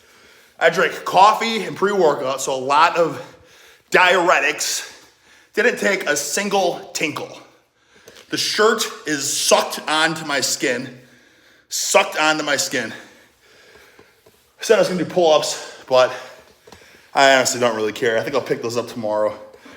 It's just about adapting, adapting to the circumstances. I don't feel like having, kidney, renal failure from being in this garage. So, yeah, I can't see the super chats here, fellas, but I do appreciate everyone's support, everyone watching. Let's see if I can look at this real fast. I don't really know. Now remember, because I know people sign in and they're like, or they sign in. Listen, the stream's been going on for 1 hour and 15 minutes.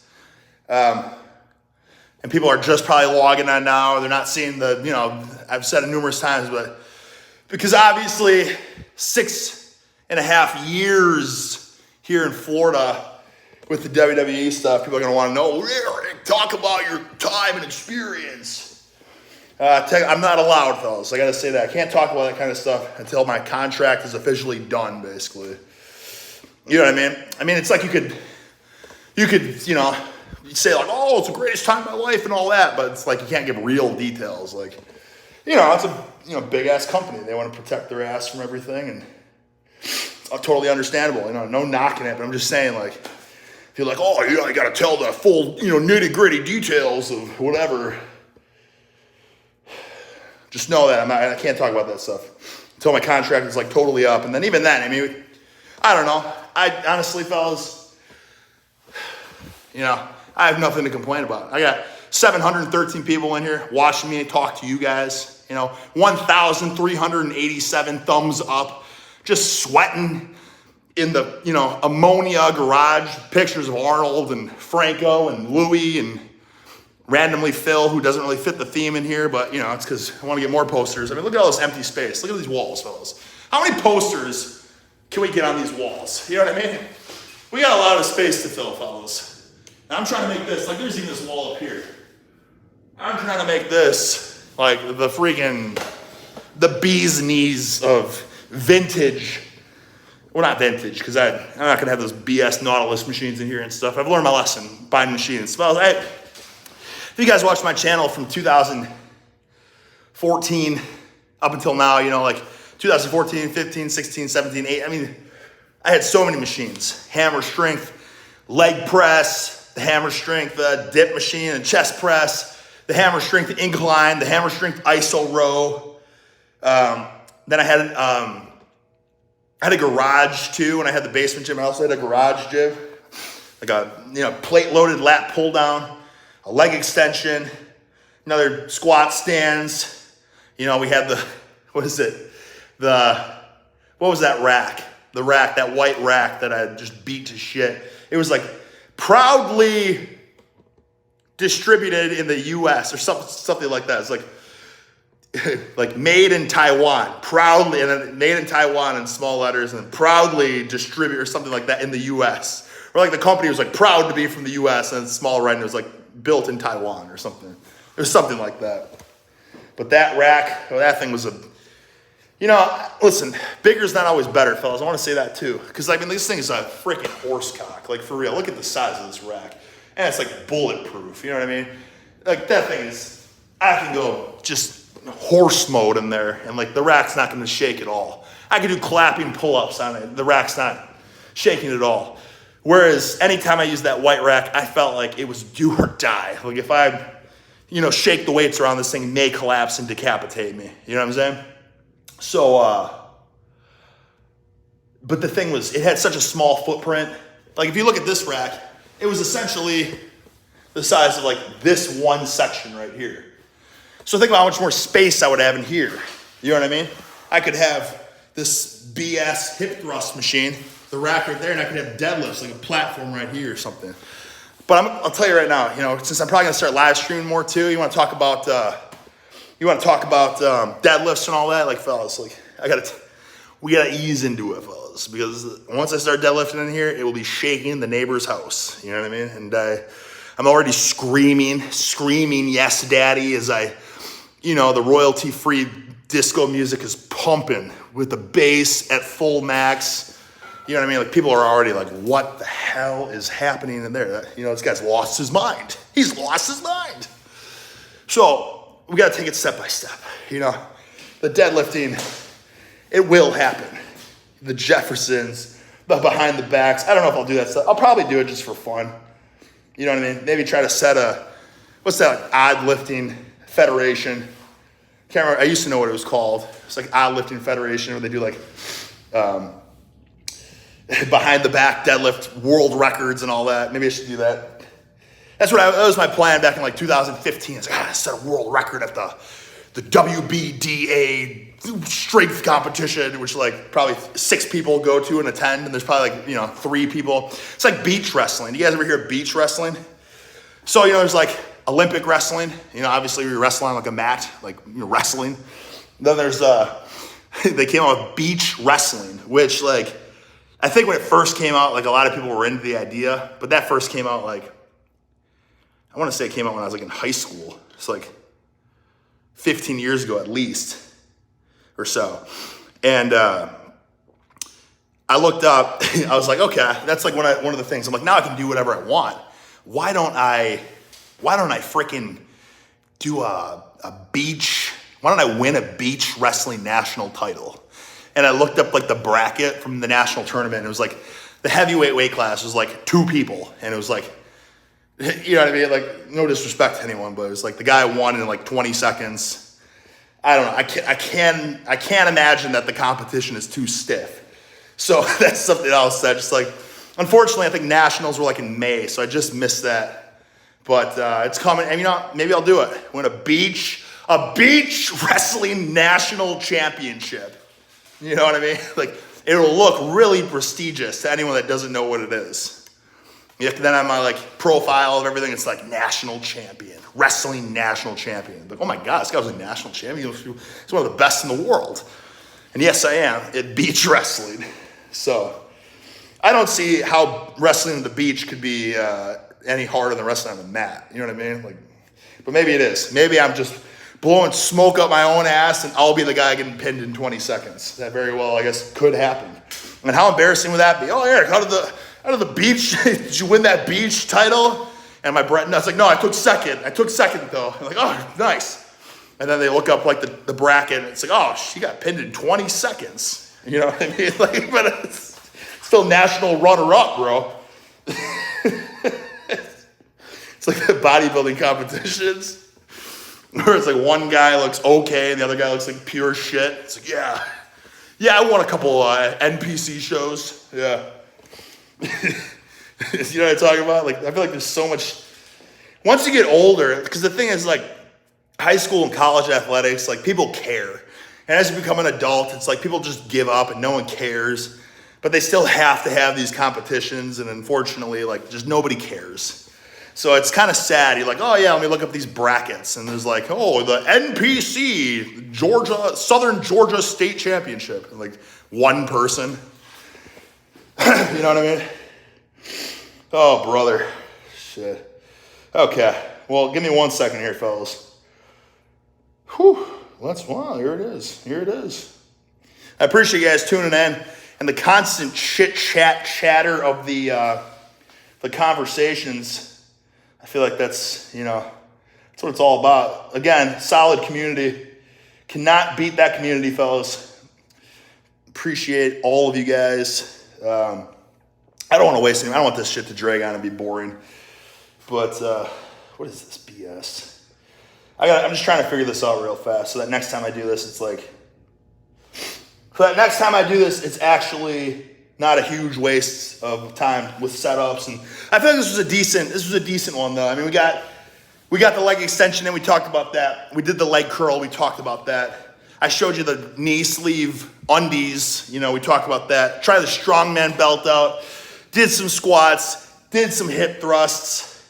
I got a couple cool like new curling contraptions for big bulbous biceps. Next time I do one of these, maybe I'll show that. So somebody commented, again, I can't see all these, but I don't want to leave some people hanging. Some Daniel with the 10 pounds from over the sea. He said, your videos back in the day really helped me get my shit together. I recently started competing in arm wrestling. I became obsessed after seeing your video with Devin.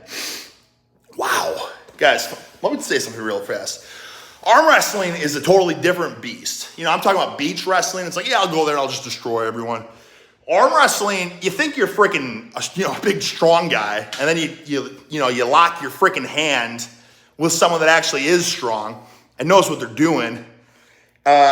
Devin's a great guy, one of the nicest guys, and Juji too. Juji's one of the nicest guys I've ever met. Like, great people. Antoine, one of the nicest guys I've ever met. Like, so many great people, So many great people. I have nothing but good things to say. Not a single bad thing to say about any of these guys. Amazing people. And when I I didn't know it. I never arm wrestled before. So when I did this or whatever with his hand, he's like, all right, yeah, just give me a little bit of, give me something. Dude, I could tell this guy would snap my arm off. He would snap my freaking arm. I was scared to death because I would give him some tension. Granted, I have no idea what I'm doing. Maybe if I have some technique, maybe I'll be okay. He is such a nice guy that he's blowing smoke up my ass. He's like, oh yeah. He's looking at my forearms. He's like, yeah, you definitely got some potential. Which is he's just the nicest guy in the world. Of course he's gonna say that. But he could have ripped my arm in half if he wanted to. So it's arm wrestling is just crazy. But he taught me basic technique, and ever since he taught me basic technique, anyone's hand I shake, I'm like, come on, let's freaking go, asshole. Let's arm wrestle. Now that I know how to kind of it's what is it? It's hammer, curl, and row, and then body. Well, I'll beat any jabroni that has no idea what he's doing. You know what I mean? But I always thought it was this. Just rotator cuff wrestling. But Yeah, he's awesome. Well, good for you, brother. What's your name, dude? Daniel? Yeah, man, I feel like, listen, life is about passion and focus, you know? The second we stop being passionate about something is the minute we start freaking dying. You know what I'm talking about? Like, what are you living for at the end of the day, right?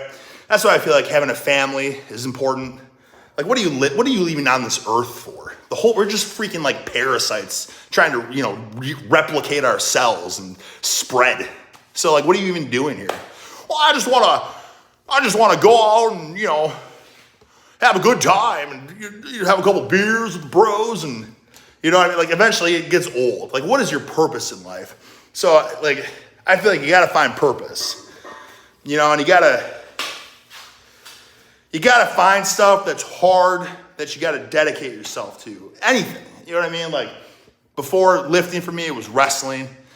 And if it wasn't for wrestling, I would have been a piece of shit. You know what I mean? Because I would just go out and get wasted and just be an absolute piece of shit. But wrestling kept me in line. And then after wrestling, I was like, God, I have like nothing. And that's when I was like, you know what I'm just gonna do? I'm just gonna try to get the strongest I can be. I wanna be the strongest man in the world with the dumbest lifts. Behind the back deadlifts and Jefferson deadlifts. So that like totally consumed me. You know what I mean? And then, yeah, I mean, and I guess I've never really grown out of that phase, which is great because I love it. So anyways, if it's not lifting, then it's arm wrestling, or if it's not arm wrestling, it's beach wrestling. You know what I'm saying? Anything like that. That's what this life is all about, fellas. This guy, Ethan, I saw this comment here. Your rack, if your rack isn't about to collapse any second, are you even lifting? Now, fellas, listen, we can talk about anything. You can leave any comment and we can talk about and make this a serious comment. He's not wrong. All right, it might be a joke, but he's not wrong. Honestly, I feel like pressure is what makes you become a better. What is it? Freaking pressure turns charcoal into diamonds. You know, we're all just freaking masses of charcoal. We can become diamonds with enough pressure. You know what I'm saying? It's the truth, fellas. Like, and for instance, let me give you a golden tidbit here as well. When I was at the gym the other day, the third day of the trap bar deadlifting, I wasn't feeling it so much. You know, day one, it felt terrible. Day two, that's freaking unbelievable. Day one was 740 for one. Felt like crap. Day two was 760 for five. So you can tell mindset was locked in. I was feeling good. Tunes were pumping, everything. Day three, I was like, okay, I think I got this figured out. I think we're getting back in the groove. But not so much. I didn't feel good still. I didn't have that pop in me. But what I noticed was like, okay, you know what I can do? I can make this more of a challenge, like, and I can put the pressure on me. Because like, sometimes you're at the gym and you're like, I mean, I don't really care if I lift this weight. Well, you know what I mean? Like at times you're like, oh, I'm doing it. I'm gonna lift it or I'm gonna fucking die. You know what I mean? But sometimes you just don't care, right? And I think that's totally normal. You're not always gonna be ready for war every single day, right? But I realized that when I put the tunes on, and the way that I lift, it's like I gotta lift. Maybe today was different because you guys were watching me, so it all mattered, right? You know what I'm saying? It all mattered. But when I'm at the gym, I need a cue. I need cues. Cues to make me lose my mind. So that I put on the tunes that I know exactly when they're gonna freaking build and they're gonna, you know, crushing. And that's when you're gonna lift the weight. It's the breakdown or something. So I kind of made it a little bit more interesting. I was thinking like, the cat is 18 years old, by the way. But I was making it more interesting. 18, crazy, huh? Got it 14 or 15 years ago, and because she was a stray, they estimated she was 3 years old, which may be right. So it could be around there, around that old. Wait, what did I say? 14, 15. Yeah, 18, okay. Shit! Oh, okay. So now, with the tunes, so because when I deadlift, I like to use straps, right? I don't want the grip to be, you know, limiting me. Back in the day before I was like, oh, if the grip can't lift it, your body can't lift it. I don't give a shit. I think that's stupid. Grip is important, but I don't think it should be the limiting factor in your big lifts. Your legs and back should be a lot stronger than your grip. That's just common sense. But so I put the straps on, but I would do it so it's like, okay, the breakdown is coming in 15 seconds. Like I kind of knew that I could ballpark it. So I would try to put my straps on at the perfect time. So once the straps were locked on, the breakdown came and I could explode out. Because I'm sure you guys know what I'm talking about. If you use straps, you put them on and then you're kind of just like, you're hanging out. Like in the bottom of the deadlift, like you're squatted down, your back's rounded like a cat, like you're just waiting to lift the weight. You're just leaking energy, you're just leaking power. So I kind of made an extra challenge, like, okay, this song is gonna get crazy in 15 seconds, like when the 15 seconds comes or whatever, or it's song's gonna get crazy in 30 seconds, 15 seconds from now, I'm gonna put the straps on as fast as I can, the fucking breakdown's gonna come and I'm gonna explode up. And that honestly helped me. Because it put more pressure on me. It's like, okay, if I can get these straps on at perfect time, I'm not, you know what I mean? Like it's just more pressure. And with more pressure, we do greater things. I can't believe in that enough, fellas. Okay. You guys ever get so like dehydrated and heat stroke that your nose starts running and stuff? That's where I'm at right now. I'm like totally just, my body is just secreting fluids every way it can for some reason. It's like, please, just hydrate me. It's like crying for help. Oh, here's a comment about knee snap from Yaqueen.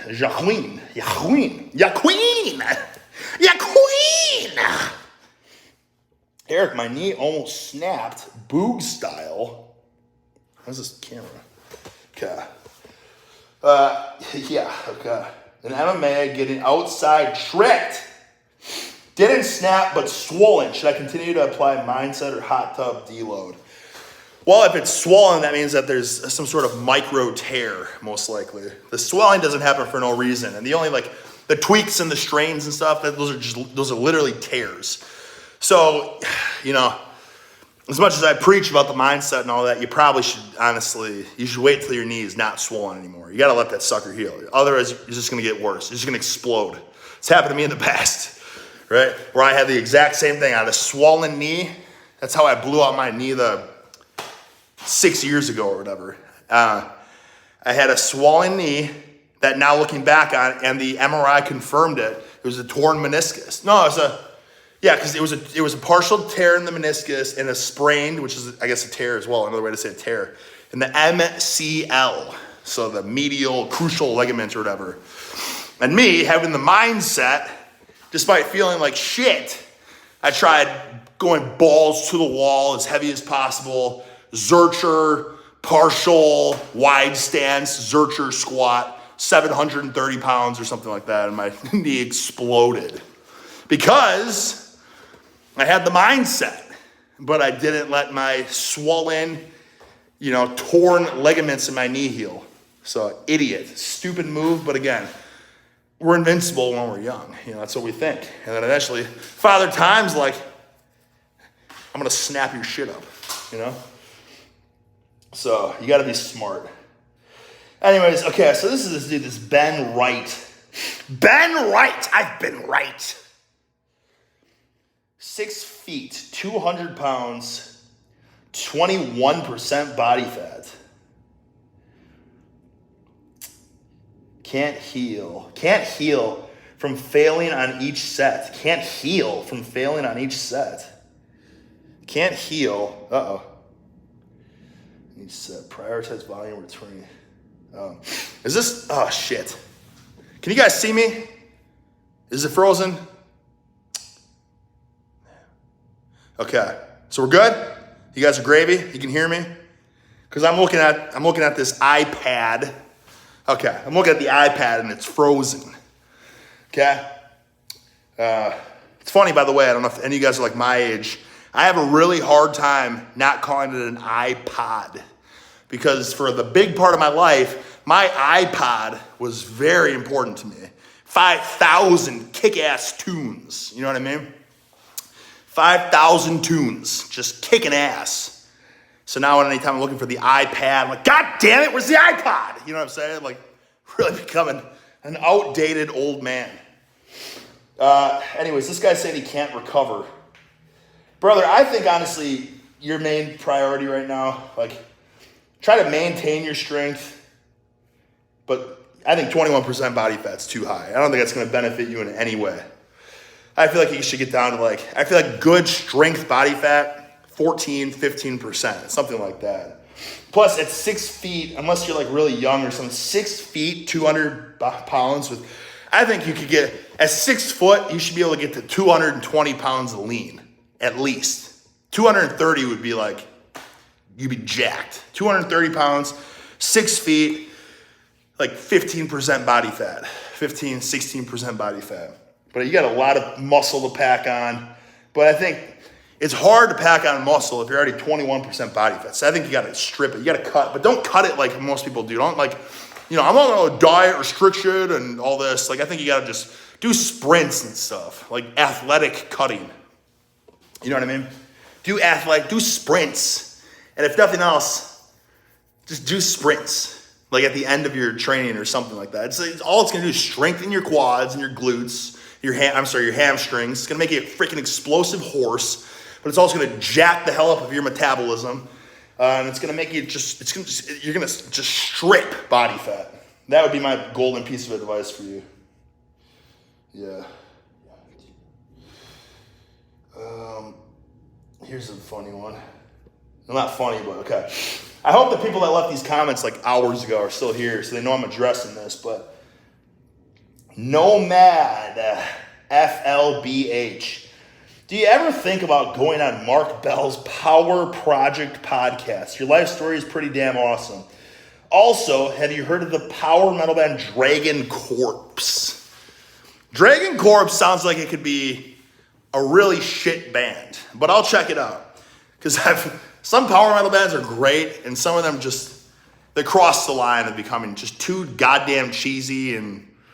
But I'll check it out. I mean, either it's going to be horse crap or it's going to be just amazing, right? So I'll check that out. The podcast, though, so what's funny, listen, back when Mark Bell was like the man on YouTube, I remember this is when I was like really trying to get my channel to take off. This must have been 2015. This is when I was just, trap bars, 910, behind the backs, over 800, Jefferson up to the 800. I was like, man, I'm fucking different. So I reached out I DM'd him, and I never heard back. And I was really pissed off about it at the time. I was like, fuck that asshole. He just ignored my DM. Very salty about it. But now that I have I'm obviously not like a celebrity in a sense, but I have a big enough following now that I have thousands of DMs. And I get it now because it's like no disrespect to people and stuff, but they just get drowned out. And it's just like, you eventually hit a point, and I hit the point years ago where I was like, I can't respond to these. It would take too much time, too much work. And if I respond to some people, but I don't respond to others, then I'm just an asshole. So it just kind of made it a thing where it's like, I just don't respond. Do you guys realize that even just doing YouTube and uploading an Instagram video here and there and stuff, it literally becomes a full-time job. Especially the way YouTube is now. Before it was one video a day, okay, I'm good. Then I'm talking to all these experts. No, you gotta go for at least 5 shorts a day, and then you gotta make a long talking video. And then you gotta engage with all of your comments, okay? It's like, brother, how the fuck am I supposed to have time to do all that? It's so much work. But I'm trying, but so I'm supposed to do all that, and I'm supposed to respond to DMs and stuff too. So my point is, I'm not opposed to doing podcasts, I guess. I also just feel like, why go on someone else's channel? I feel like I have a great community. I mean, if I say something for the most part, a lot of people are going to hear. I don't know. I just don't know if there's a point in doing podcasts.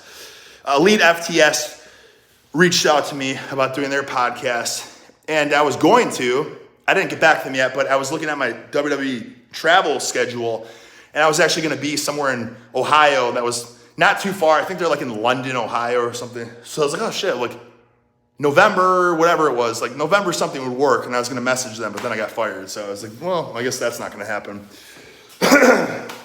Same with that Zach Kalender dude. I was going to be somewhere in Texas, the end of October, and I was like, all right, well, I'll do the show there, and then I'll just drive to wherever in Texas, and we'll do some sort of collab, just because I'll be there anyways. And that's not going to happen now either. I'm not flying on my own time and dime for, you know what I mean?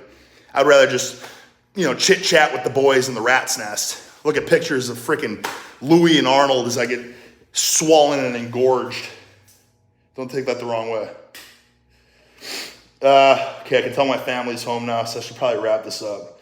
But, okay, cheers from Auburn. Cheers for the motivation, brother. Cheers to you guys. I mean, a lot of the comments are just like, brother, you've helped me, but you guys honestly have helped me. Listen, you guys, I would be lost without this community. You know what I mean? I think that's kind of like, I feel like I was in a terrible place. Not like I was, suicidal or, even depressed. Maybe, I don't know, maybe I was depressed. I don't even know. Who even knows? Like, I feel like that's not the point. The point is, once I was done with college wrestling, and then I was doing the strength coaching for them for a couple of years, and that was it. I was all right. I dedicated my craft to strength training and all that. And then the program went a different way due to just political reasons as well. Everything's politics. And when people are like, oh, it's conspiracy, it's like, no, but everything is politics in a way. Like if you lose your job at a work because of a change in management or your bosses change or anything like that, then it's like, yeah, you're probably going to, have to change your position as well. And that's kind of what happened to me. So then I moved to Milwaukee and it was just like miserable, right? Miserable. Waking up at 4 a.m. to do like personal training and stuff, just miserable. Then tried to do sales, and that was just the worst. But then starting the channel, and it was like a small community, 100 subscribers, 200 subscribers, but it got me so excited. And dude, I'd wake up at 4 a.m. and I would see like one comment on my video. I was, oh, hell yeah, people, you know what I mean? Like it was just like, just a really like positive radioactive, it just spreads. The motivation, the energy, it's just like, if I can get inspired and energized and lift you guys up, or you can get inspired and energized, then I feed off of that too. You know what I mean? It's like the same thing with like, haters, shit talkers, just like low life fucks online that leave just nothing but negative comments. Like you look over and you're like, ah, fuck this guy. But at the end of the day, you read enough of that shit, it brings you down as well, right? So it's just like, you get what you give, but at the same time, the negative vibes that people put out there, it brings other people down too, for the most part. Same thing with the positive. So when a lot of people are super positive and like, fuck man, you lift me up and you get me amped up and you get me fired up, I feel the same way. And it only helps me push it more, which probably only helps you push it more. And it's just like, it's just a chain reaction. That's the word I'm thinking of, a chain reaction.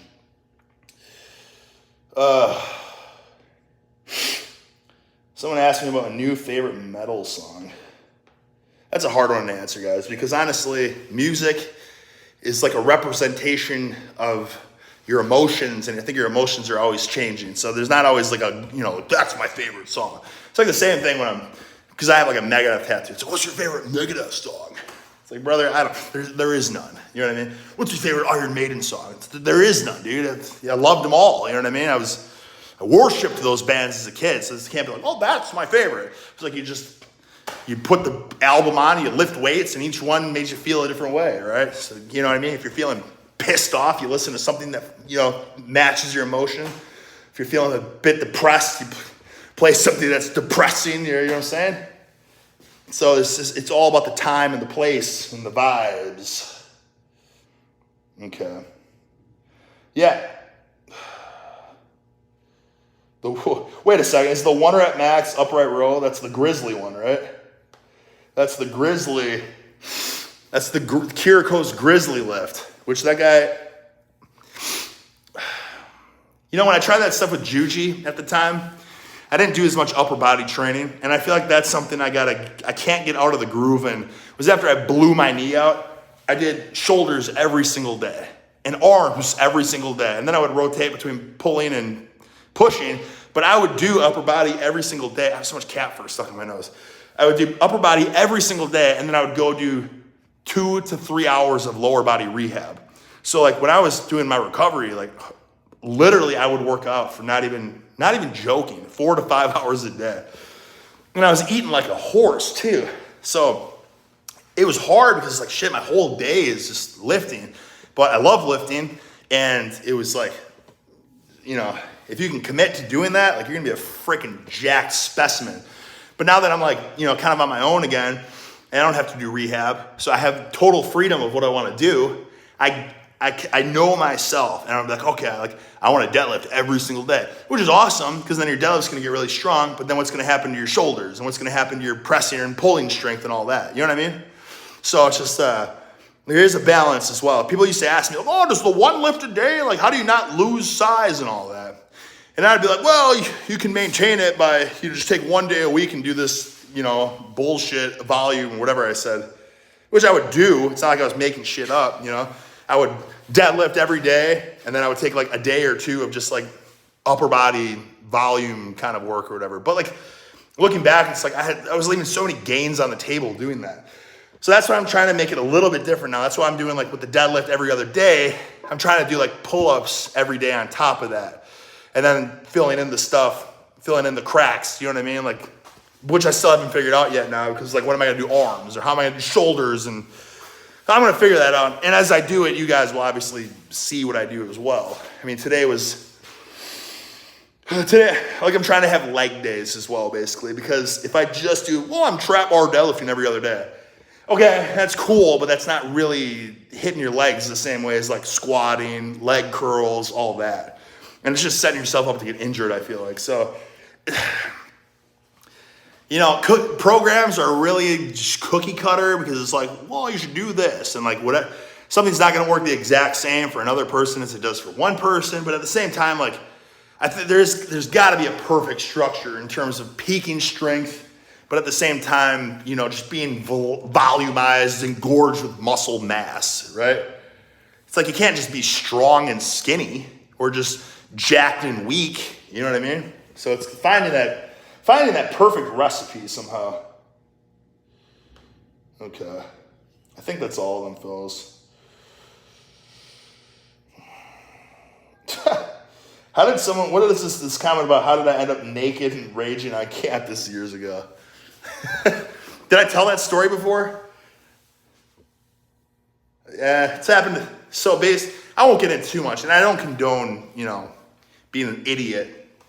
But obviously in college I used to, this is my first couple years in college.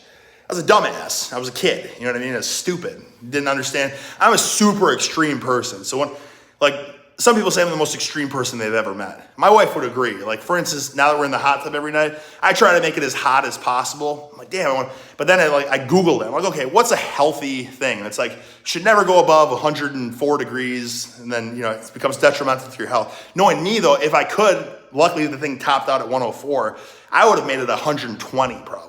Like, that's the type of stuff I do, Like, if I'm gonna eat garlic, I'm gonna have 5 pounds of it a day, you know what I mean? Like, I always do the extreme. So obviously as a dumbass kid, 18, 19, 20 years old, if I was gonna drink, I was gonna try to drink a jug of rum myself, like dumbass, you know what I mean? So I would do that kind of stuff as a kid and just lose my mind and just really just get in a lot of trouble. And it's looking back on it, it's like, why? It's just, you're killing yourself. You don't even remember. It's like, it's good to hit a great time. You don't even remember the time. You're just brain dead in the moment. But I mean, you live and learn, and you grow up and you become mature, and you're like, wait a second. Those are a lot of great wasted years of my life because of poison, terrible, toxic behavior. And obviously probably costed me in terms of like success in wrestling and stuff too. If I wouldn't have done that, I probably would have been more committed and probably would have, be like, hey, can I go to the Olympic Training Center in the off season? And then I probably would have done a lot better. But instead of me, I was, oh, thank God the season's over and I can get drunk every day. So just like, if there's a lot of if any people are young, just know that like, I'm not saying to not have a good time and enjoy your life and whatever, but just, keep perspective. What's the bigger picture? What do you want? Like, what are you going to look back and be proud of your life? Because really, I think life's about just not having regrets. You know what I mean? So it's not to say don't have a good time, but just like, try to always aim high, right? Don't do what most people do. Don't be like other people. Like, most people are just, everyone's great in their own way. I'm not trying to be negative too. Everyone's got an awesome, unique talent, and you know what I mean? Like, not to say I'm better than anyone. I'm not better than anyone. I'm just unique in my own way. Just like everyone's unique in their own way. But Like if most people do 5 days or like, 2 days on, 1 day off, upper body, lower body split, or upper, lower, or push, pull legs or anything, it's like, oh, I have to do that. That's what everyone else does. No, you can just try shit for yourself. See what works for you. Same thing with anything in life. Employment and all that. Like I fell into this idea that I had to have a normal job, right? And it wasn't until when I was 28, I was like, fuck that. I'm sick of trying to be like, why do I have to have a normal job? And that's when I tried out for WWE, right? And then now with WWE over, it's like, why the, you know what I mean? Like, what are you gonna do? Like, listen, I'm not like other people.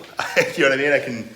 I can be my own job, which is crazy, but that's the day and age we live in. All right, where are we at here? Alrighty, favorite Typo Negative album. Honestly, I'm not a huge Typo Negative fan. Not that I hate them. Like, cinnamon girl, she's my cinnamon girl, and I don't wanna be me, and all that.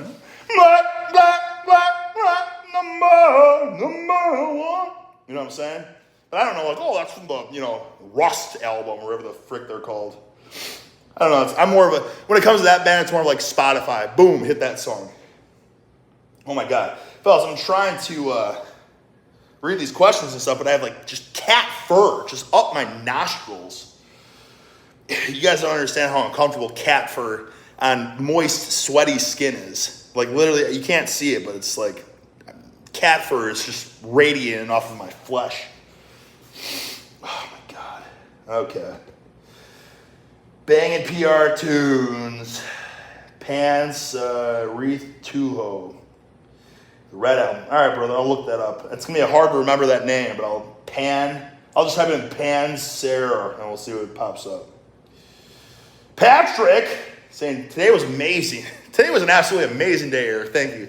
Fellas, I had a great time today, too. You know what's funny is I was actually not going to do this. I was thinking about, because I'm trying to make my Patreon more unique, basically, than my YouTube channel. So this was originally, I was gonna just live stream. I didn't know how I was gonna do it though. I was gonna live stream my workout for Patreon today, because I was like, well, I don't live stream workouts, so I'll do it for Patreon. That'll kind of be my Patreon thing. But then I was like, well, how do I live stream if I don't know how to send a link to just patrons? I guess I don't know. Anyways, I just said, frick it. Let's just do a live stream. And it's fun, and I miss it. And I remember now why I did this 3 years ago. It's great time. I love feeding off of your energy. Like I said, I can feel it. All the comments sprinkling in. I'm jamming, you're jamming, we're rocking up. Hearts are racing, beating. I'm showing you pics of Franco and Arnold, and I'm showing you the cat piss box, and like you're in my house right now. I love it. So with that being said, I'll have to figure out something different for Patreon. Maybe I'll figure it out. I'm going to be more active on that too. It was hard, guys. When I was traveling every week, 3 to 5 days a week, the last thing I wanted to do was like long uploads and all that. So it was just like, I'll gym tours. Gym tours were the easiest thing to do because I'll go to the gym every day, but doing these types of videos is impossible. Alrighty, let's see. I think we're almost. Jeez. Okay. Jeez. Oh my God. Jeez. Favorite type of meat? I don't eat meat, guys. Really, I eat fish. That's it. I try not to because I know people are gonna say, "Oh my God!" Like, what are you? I'll eat fish. Mostly eat fish and the omega-3s and stuff like that. I take amino acids. People are like, "Oh, soy! Soy is gonna give you gyno and estrogen." So that's already been proven to be bro science. I don't get how that's still a rumor. If anything, it's the opposite, because they have phytoestrogens, which like fill up the receptors or whatever of the human estrogen or whatever, which is way stronger. Phytoestrogens are like weaker and don't have the same detrimental effects or something like that. They don't have positive effects. So yeah, I'll have soy as well. I have fish. Like bagels and stuff have like 13 grams of protein per bagel. I can very easily get a pound of protein per pound of body weight, or pound of protein. A gram of protein per body weight. That's not a problem. But people are like, oh my God, I know I'm going to have the carnivores and stuff. Oh, keto, carnivores. fellas, when I was in the WWE, was cookie cutter. That's a cookie cutter diet. Everybody did the keto and carnivore and stuff like that. And I was bigger than everyone, right? And their blood work was horrible. I saw it. Horrible. LDLs through the absolute, like, good LDL is under 100. These carnivore blood work was like upper 200s, like insane. And people that had good cholesterol and then did the carnivore, the keto diet that had good was horrible. And then of course, like the doctors and stuff, like you got to get on a statin or something for your cholesterol. Like, oh, I'm not doing that. This cholesterol is actually good for you. When you're on the keto carnivore diet, your cholesterol is supposed to be like this. It's like, brother, that's the dumbest shit I've ever heard. But anyways, like, so listen, heart disease and all that, like, we know how our ancestors die. You know how your grandparents died and stuff like that. Mine all died from heart disease. So I do my best to try to keep that from happening. That's just my 2 cents. I don't want to stand on a soapbox and say anything. That's just literally what I do. So take it for what it's worth, right? I'm not telling you, like, oh, eat lots of soy, but don't tell me what to eat either. You know what I mean? Let's live our own lives and try our own shit. I've done, and with that being said too, I've done 2 gallons of milk a day. I've done, 2 pounds of ground beef, buying whole rotisserie chickens and all that. And the whole reason that I don't do that stuff anymore is because I did it and I didn't do it and I didn't see any difference. So that's what it is. So it's like, if I don't see any difference and my blood work is insanely good, I'm talking about cholesterol. It's like total cholesterol. Anything under 100 is good. Mine's like 60. My triglycerides, if I remember correctly, are like 40 or something like that. Because I don't consume a lot of like total cholesterol, I don't really consume much at all from my diet. My HDLs are like around 40, so it's not like they're super high, but they're obviously not dangerously low either. But my LDLs are like, what are they? They're like, I want to say they're like in the 60s or 70s, something like that. Whereas again, people that do that I've seen their blood work of the keto carnivore are in like the 200s, near 300s. And mine's like 60 or 70. So again, why would I change it? I feel good. You know what? I'm like, maybe I could be a bit strong. I don't know. Maybe, who knows? Maybe I'd be a little bit more muscular or stronger, but I don't care. I don't care. You know? And the diabetes. That's another thing I've seen too. What about, so when I go to the gyms, what was funny is ever since I did the serious mass experiment with the weight gainer, I would, obviously, when I go to gyms, like, because gym culture, like, I don't know, I'm well known in gym culture. So people, a common question that almost every gym I go to, like, hey, how's the serious mass? Or like, how's the diabetes going? It's like, brother, I never got diabetes. My blood sugar was like maybe slightly higher than where it should have been. But again, I was also force feeding myself and drinking sugar shakes, right? And mainly was to prove that this stuff's garbage, basically.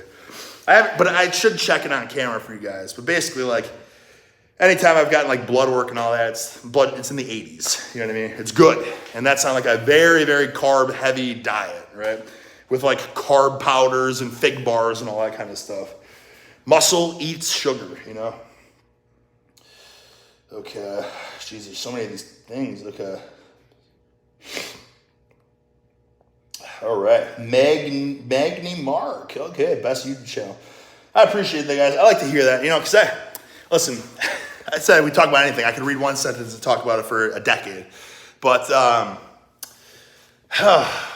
you know, these YouTube channels, like, they take a lot of what does it say? Grit, I guess. I started uploading in 2014.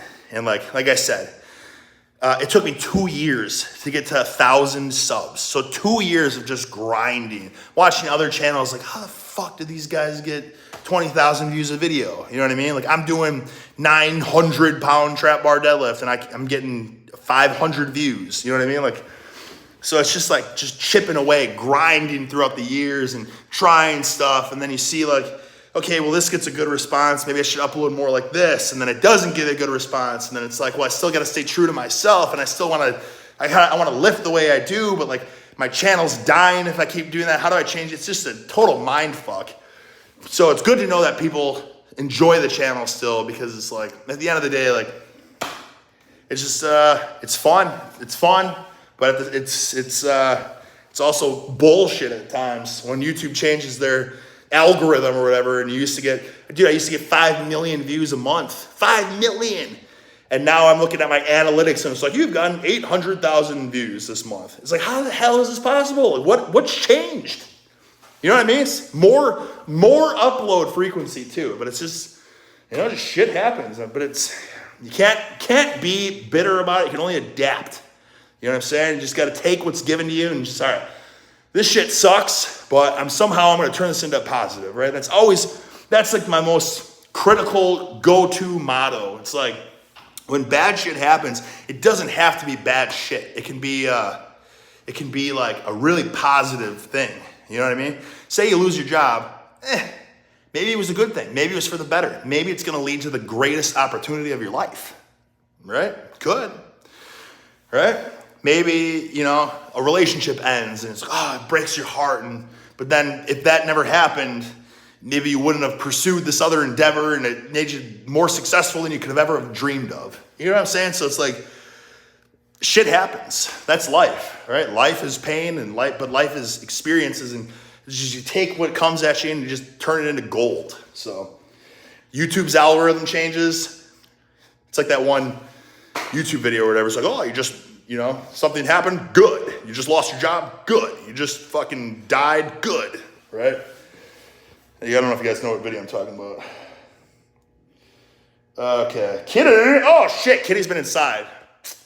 I wanted to have Kitty in here the whole time, but all right. Well, hopefully everything's all good in there. Kitty. All right, I think that's all of them, fellas. This has been a really long stream. I'm just catabolic as hell. Got zero water in me. Hardly eaten anything today, which I don't care about. You know what I mean? I was force feeding myself for over a year, just trying to get as jacked and stacked as possible. And once I got terminated from my job, I'm like, well, why am I trying to force feed myself anymore? I don't care. So I just fasted for the first 2 days. Now I wake up and it's like, I'll just go for a fasted cardio. Oh, I'm hungry at night. Should I force feed myself like I've been doing? No, I'll just go to bed. I don't care. I think it's, kind of let my glucose levels reset and let's strip some body fat. You know what I mean? And then we can always bulk again if we want. Okay. NWA. Crazy Chef. I appreciate that I've inspired you, brother. I always appreciate those comments. Thank you very much. Okay, I think that's all, fellas. Thank you guys. Thanks for watching. Thanks for tuning in. Thanks for the comments. Thanks for all the good stuff. Gonna lift with the wife. Maybe I'll go to Pilates tomorrow. All right, work on that core strength and flexibility. I've been doing Muay Thai. I probably should get back to doing that. Just because, wrestling, I'm talking about freestyle, Greco, collegiate style, that kind of stuff. You can't do that anymore when you get old, but you can do MMA stuff. This is weird. So I'll just Muay Thai, just to get a little bit of cardio in. We'll see. I think I'm gonna do tomorrow. Nikes. I want a deadlift, or should I just do Pilates and Muay Thai? I don't know. It's not like a real cookie cutter, but I gotta switch it up. It's all about variety. All right. That's how you just mature in life and get better, right? Just expand your bubble. All right. On that note, thank you guys. Appreciate it. It's been a great chat. Good squat sesh. Legs feel fresh for tomorrow. Hit the big trap bar, 800. Maybe go for 20 clapping pull-ups, which, by the way, clapping pull-ups, the ballistic plyo pull-ups are just unlike anything else.